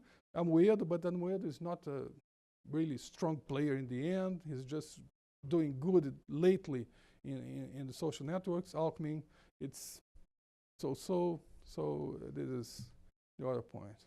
So if you have the rate growth, it's basically on Twitter, Ciro is not going very well. Alckmin is a little better in the last weeks, but when you go for the Facebook, then Alckmin is not so good. Haddad's better. Ciro is not good at all. Okay, so these are the interviews. The major TV network in Brazil, the Globo, made some interviews with candidates, and that's what's happening on Twitter. Bolsonaro was just like at this point here, and the others at this point. If I take off Bolsonaro to have a better understanding about the other candidates, then I have this situation. Ciro was very good, and Alckmin, who wants to be the one that beats Bolsonaro, wasn't. The same thing for Facebook. Have Bolsonaro there, the others just down there, and then taking off Bolsonaro, we have Ciro, Marina, and so he is really strong on social networks, and this is their line of defense. So disinformation, let's try to go quick. Just overview of bot presence in Brazil. This was 2014. There were a lot of bots from the left and the right. The right used more bots than the left at the time. See the polarization here. So, but now I'm just showing the bots. This is now. And this is quite serious because you have the same polarization. You have a lot of bots operating, but you have a fragmentation, different candidates operating the bots from each of its sides. This is what's going on right now in Brazil in terms of bots and disinformation or trying to influence people from social network. Bolsonaro is very high, using bots as well, not only organic, but also creating situations using the bots. All candidates use this, but Bolsonaro is the most important user, I would say. So, and I will bring back some cases of external influence. This was the Russian case. We found evidence in 2014. I already show here at Wilson Center, at Atlantic Council as well, about the exercise that I would say it was an exercise at that time that was made trying to influence and use bots from Russia to Brazilian political process, not choosing sides, but doing for both sides a kind of process of learning. So we found more than 400 profiles of bots, a lot of discrepancies, and I'm going to show you directly how they look. Okay, it's a kind of test for future formats for bots or future interference. So let's see. This was one of it. This is a fake profile. This guy doesn't exist at all. Special profile picture. This is a Columbus City. They wasn't able to match the right cities from Brazil to at that time. they have to learn more geography, but anyway. And this was a publication favorable at that time for the center-right candidate Aécio Neves. This is another one, profiling bots from visual, textual, and cultural Russian reference. You can see this, okay? Okay. And this is a poster from the film Unbelievable Adventures of Italians in Russia. We found even the pictures were Google. It's amazing for this. And this is another one. This guy obviously doesn't exist at all. There are many different profiles with the same photo. Okay. They still insist that Brazil is Colombia and other ways around. Photo with red square in the back. Okay. This is a famous Russian writer. Publications for Dilma Rousseff. These are the same thing here. Suspicious profile picture as well. Again, Colombia, I don't know why. I have some ideas about why, and I want to show you guys why. And profile picture available Russian Wikipedia. Is it VPN? Actually, I guess Like they're saying some that- of the people that help are from Latin America. That's the point. I'm going to show that. And suspicious profile picture, blah, blah, blah, and it goes on and on. I try to be very quick here. Okay, here's a city from Russia. So, second case, there was a release.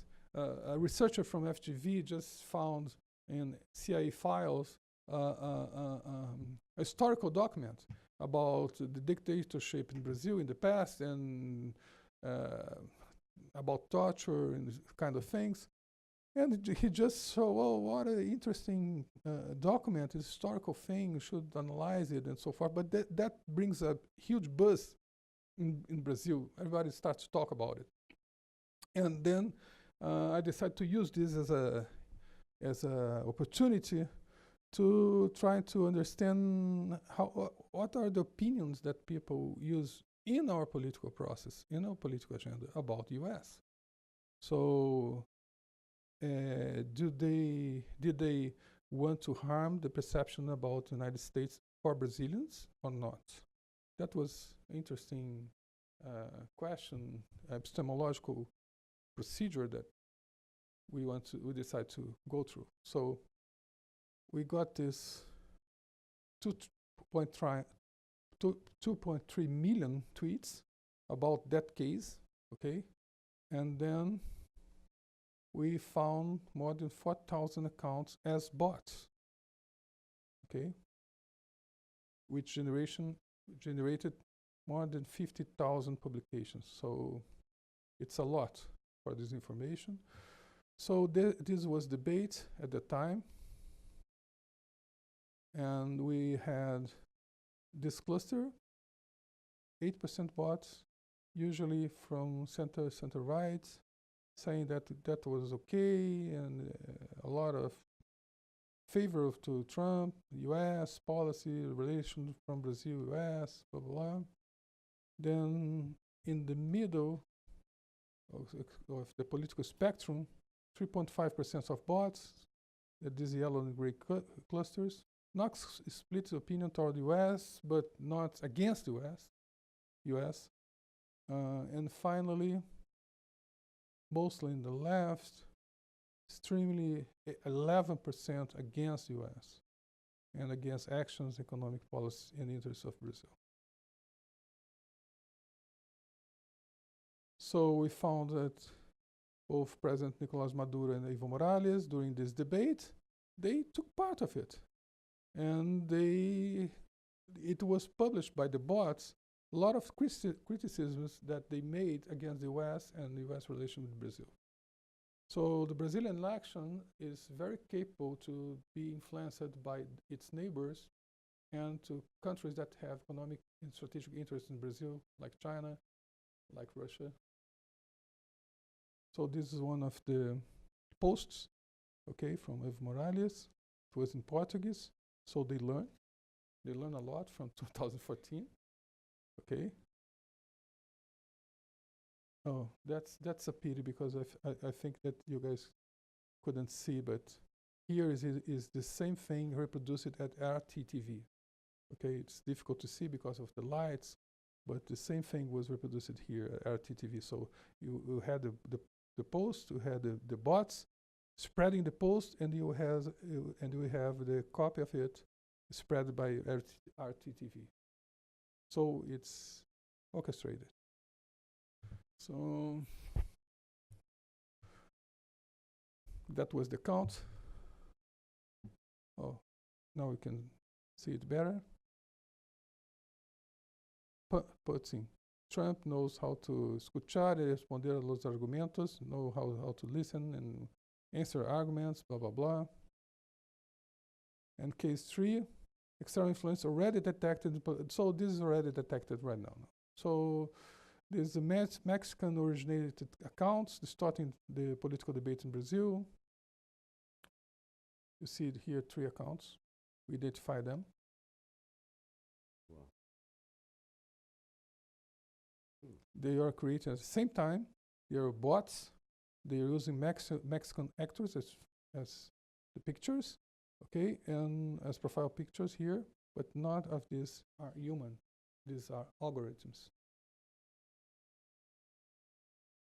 For left wing, most of them. The Venezuela accounts also is working with content favorable to Lula. You see this? Oops, sorry. Okay. So Brazil is quite important for its neighbors for different reasons, different from Argentina and different from Venezuela.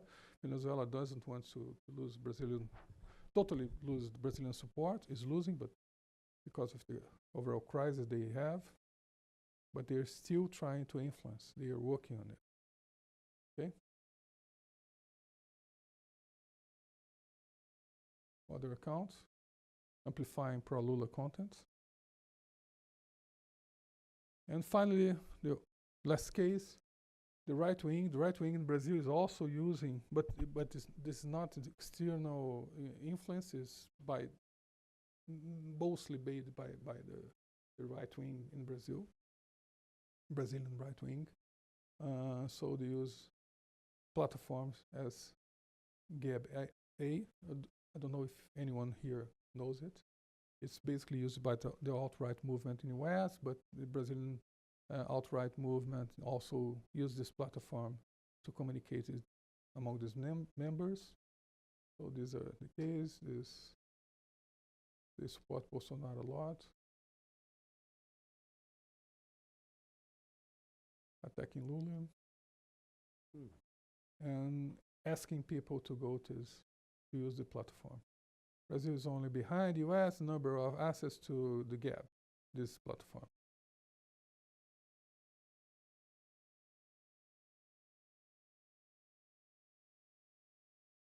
So this, the end, it's finished.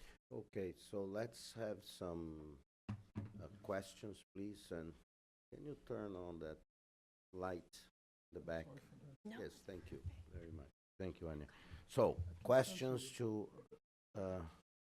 Marco or Meg regarding this new brave world of fake news, fake sites, and foreign countries trying to influence processes of other countries. Yes. Hi, Mary Cornell from George Washington University. To what extent are we positioned to learn what you're learning and how it can be applied in some other countries, right? Because if we had paid attention in 2014, we might have been more aware of what could have happened, or at least been able to position the public to understand what a threat it is. So to what degree, so that's the first question. Second question I'll sneak in is, to what degree do you believe people in Brazil know what you know? I mean, in terms of are concerned about it and are responding in a way you think is appropriate? Thank you. Okay. I will start for the second question. Yeah, well, I think everybody is aware that these things happen. And fake news is an issue there. They just don't understand quite correctly. I mean, that fake news itself, it always exists since politics exists in the world. I mean, it's not something new. I mean, politics is rooted in fake news by certain sense. The difference is that you now can create thousands and thousands of fake profiles that can spread in seconds this fake news. And that's is disinformation. That is the problematic for democratic society. So, and that is quite complicated for them to understand. right now. I mean, the general public, but it's a lot of discussion. The problem was, well, I had a seat on the electoral court in Brazil to advise them with among other colleagues about what care they should have in terms of the elections and the use of the web to distort the information during the election, the electoral process. And they said, well, yes, I understand, yes, that's good, but they didn't really did anything at all to prevent that. I mean, just some topic measures, but nothing really serious about. And because I think there's a lack of understanding, it's a cultural, we need to create a kind of a bridge that culturally brings people that are in power but it's older to understand what's going on in society, for especially targeting younger voters, so that cannot even watch TV. They want to they talk with their friends using the games. They're playing games and talk remotely and discussing a lot of things at the time. So it's totally different phenomena. The other question, I really forgot the other question, but can you repeat, please? Learning.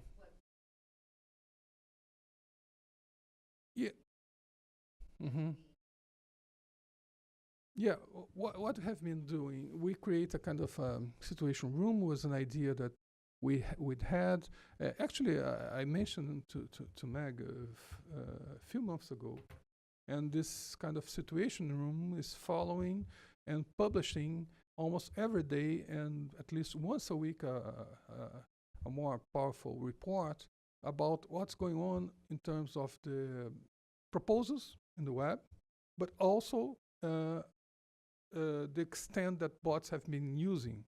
So it's trying to bring some social awareness about the problem, but also it's a learning process because we are trying to document everything and even creating a documentary. So after that, we just put it all public. So in other countries, people can take a look in our experience and try to copy some of it, get some insights from the idea that we have, because I think that the research centers, the think tanks, has the obligation to have a step on this discussion ahead of others and try to bring some awareness about the problem, the complexity of the problem, but in a way that people can really understand. So we put everything in our website and we're trying to promote in a language that even younger people can take a look and feels compelling to read it. So we even have an app. I think we can show the app. Is it here?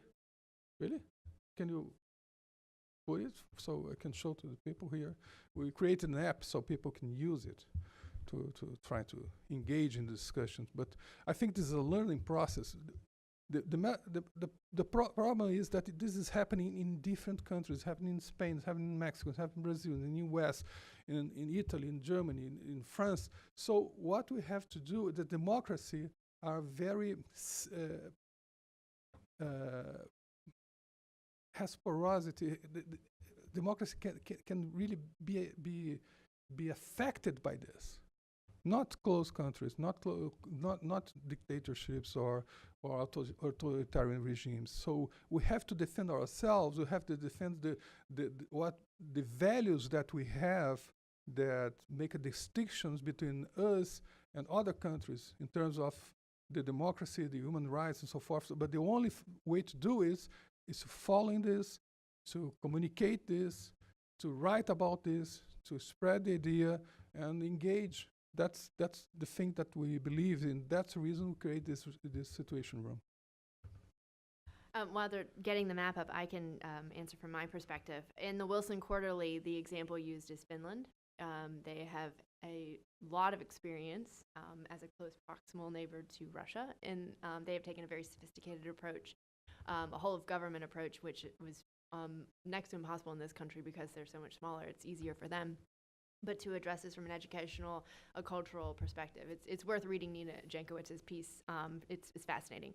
For other European countries, because they've had some time to watch this, France has been increasingly sophisticated, and has actually, there are examples of, at least in the cybersecurity front, because there are certain nation states who have attempted both to persuade with disinformation, but also hack into elections. They set up actual honeypots, is the term used, to try and trick them, and they have actually got some evidence showing that they were successful. On the other side, that's why I think the forensics are so important. Some of them are actually, as Marco pointed out, visible to you and I if we take a closer look about the location of a person or a profile. Some of them are visible, some of them are not. And this process can actually be automated. So it wouldn't be that difficult to set up an algorithm that would search for all of the profiles that have a number of conflicting pieces of information. So like the location, but the message and the picture would be easily identified on Google. So there are some technological solutions to this. Any more? Yes.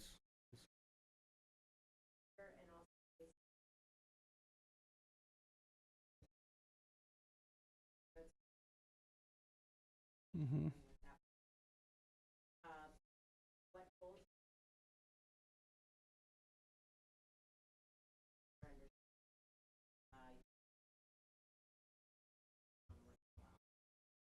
I think WhatsApp has a it's a very disturbing. It has a very disturbing potential in politics at all, in public policy itself. We just had a few months ago a strike, of a truckers' strike in Brazil that almost paralyzed the flow of goods in the country, and that harms a lot economy. The government tried to negotiate with the leaders of the movement, and but they didn't find who was the leader. But because there was no one leader, there was a lot of leaders using WhatsApp in closed networks. It is difficult to find someone and bring to the table and discuss with these guys. And as times goes by and the country was totally paralyzed, the criticism against government was raising. In the end, the government start to think to have tough measures against them, and they really struggle a lot to get someone at the table. And in the end was many people, and they start to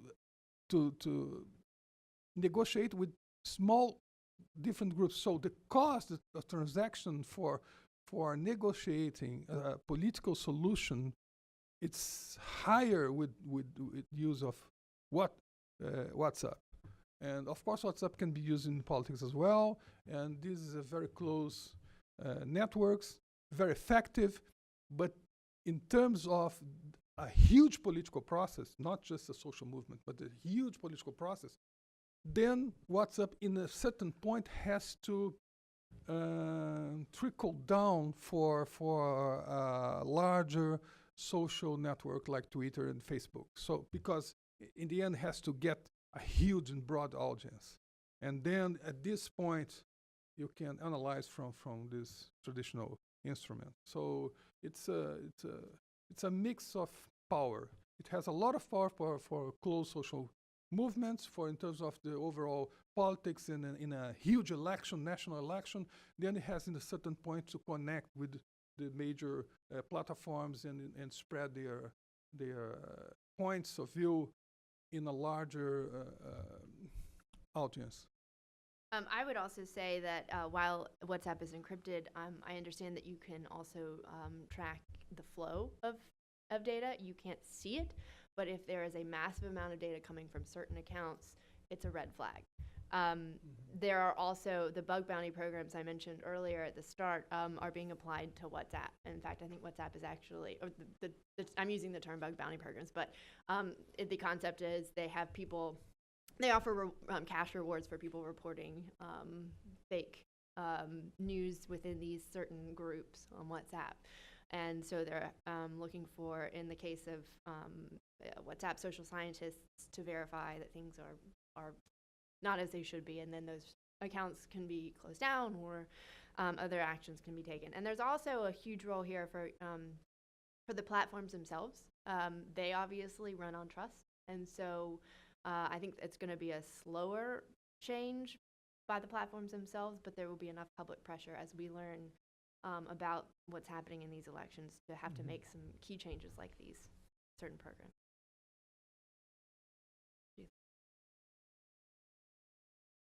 Yes, I think we are. Do you have anything? Use the map? We have this film, so it is in English as well. I don't know if you can read it, but this is about the app that we created, trying to bring young people to understand what's going on. Okay. It's very quick. It has a sound.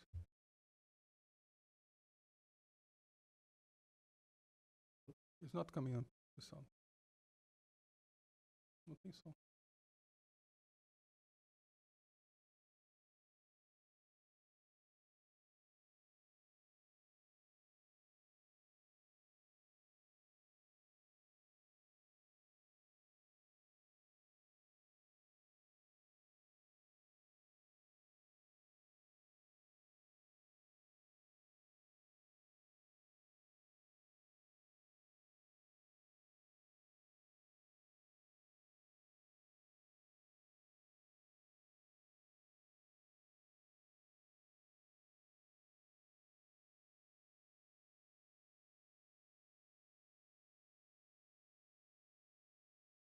Marco, vou deixar isso pro nosso Claro. canal. Não, todo o material. Okay. Legal. Quanto dura isso? But you can answer the questions.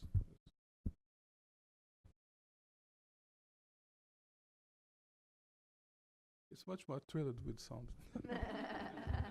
Yeah, we'll have it. We'll post it in our site, so you'll have access to this. And Oh, they yeah, can is there? We have one more. Malu Gato is a scholar here. Please. Thank you, Paulo, and thank you for the great presentations. When I hear this debates or talks about social media, oftentimes the focus is on young people, and rightly so, given their use of Facebook and Twitter. But I wanted to gain a little bit more information, get your thoughts on, especially in the use of WhatsApp, right? Like, and you presented huge numbers of the Brazilian population using WhatsApp. And oftentimes when I get information and fake news forwarded to me, it's not my friends my age who are forwarding them to me, it's my grandparents, right?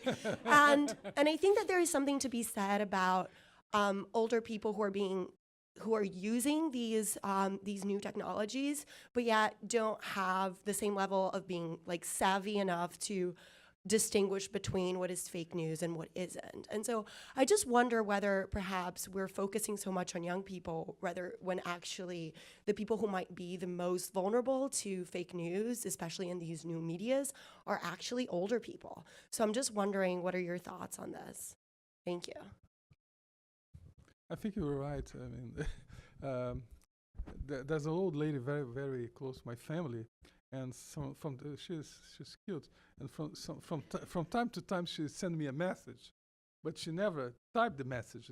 She discovered that she could record her own voice and send me voice messages all the time, and that's interesting because it's easier for her. And it's small. Touch screen. No. So let's send something. Let's say something. It's better. So I think you're right, but I just don't know what to do about it. I mean, the problem is that usually they believe much more, because when you get information from the WhatsApp, in a certain way you are in a closed network, and to be in a closed network, someone that you trust invites you to that specific network. So you have a kind of a stamp that says, oh, you can somehow trust this information because you know most of the people here you have the same values, I would say, and so this is probably valid, and then you start to spread this out. And so this is the problem because it's different than Twitter, for example, and even Facebook, but especially Twitter. That it's a fight all the time, and everyone by himself. But in terms of the WhatsApp, you have a kind of seal of trust, which is not trustful at all, but it seems to people that you can trust. So that's the problem. I think the social platforms has a huge responsibility in dealing with and taking care about the democracy in the world. They are constituted, created under democratic countries, and it's a value because that allows them to innovate and experiment and create things that involve a lot of people. In other countries, they could not do the same. So this brings to them a huge responsibility in terms of creating mechanisms to try to avoid disinformation in the extent that we are observing nowadays around the world. What are you talking about? Regulation? That's a good idea. That's a good question. I mean, Europe's going this direction, regulating. Brazil is going in this direction, regulating. Maybe regulation is not the best way to go, but you have to bring people to discuss this in commissions, and you have to be more transparent in your terms and your policy or strategy. I mean, I think that's important. I don't know how much. For example, Facebook. Facebook is really doing some efforts to create a healthier environment in its platform. But on the other hand, if you get information from the public API from Facebook, it's becoming worse. It's becoming more difficult. So I think this is something that we should discuss this. The API cannot be more strict than it was. For example, you get data from the API from Twitter, it's quite easy to do it. You can even buy data from Twitter. But in terms of Facebook, it's becoming more difficult, although they are trying at the same time to cut accounts that has profiles that are not true. Yes. Okay, I think with that, I will have to thank Meg King, my colleague here at the Wilson Center, for her contribution. Also, obviously, Marco Rudinger from the Fundação Getúlio Vargas. As I mentioned, we are going to post their Getúlio Vargas Foundation's contribution. I'm sorry about the first panel. We should have had greater participation from São Paulo, but maybe it's indicative of the depth of the crisis we are in, so we couldn't have that, and the sound didn't work very well. But I wanted to thank you all for being here. Stay tuned, because we are going to continue in this effort to understand what's going on in Brazil, to cover this, to have debates, and we are certainly going to have one a few days after the second round, the first round on October 7th. So stay tuned, keep checking. Before that, we are going to have two important events here. One, it's a conference on climate and the Amazon. We had the first of those conferences in Manaus just last month, and then this will be on September 14th, and on September the 24th is the Amazon conference. September the 25th, we are going to have here the commander of the Brazilian Navy, who is going to be in Washington for some other programs, but has agreed to come to the Wilson Center to address basically the institutional role of the armed forces of Brazil in this time of crisis. His name is Leal Ferreira. He's an admiral who used to be an instructor at the U.S. Naval Academy. And so we thought it would be a good opportunity to engage with dialogue between Brazil and the United States also by inviting and having Admiral Leal Ferreira with us. We will announce that event very soon. Thank you very much. And oh, the most important, and then I forget it, even next week on Monday. Thank you, Malu. We are going to have a discussion on the election, focusing one very important aspect of it, which is the role of women. The role of women as candidates and particularly as voters. It is the largest block of votes, as in most countries, but it is also women are there are lots of undecided voters in Brazil, but women compose the largest share of that. We asked actually Malu Gato and other experts. She helped us put this together. And thank you again, Malu, for reminding me. Next week, next Monday, we are going to have that discussion here at the Wilson Center. Thank you very much and good day.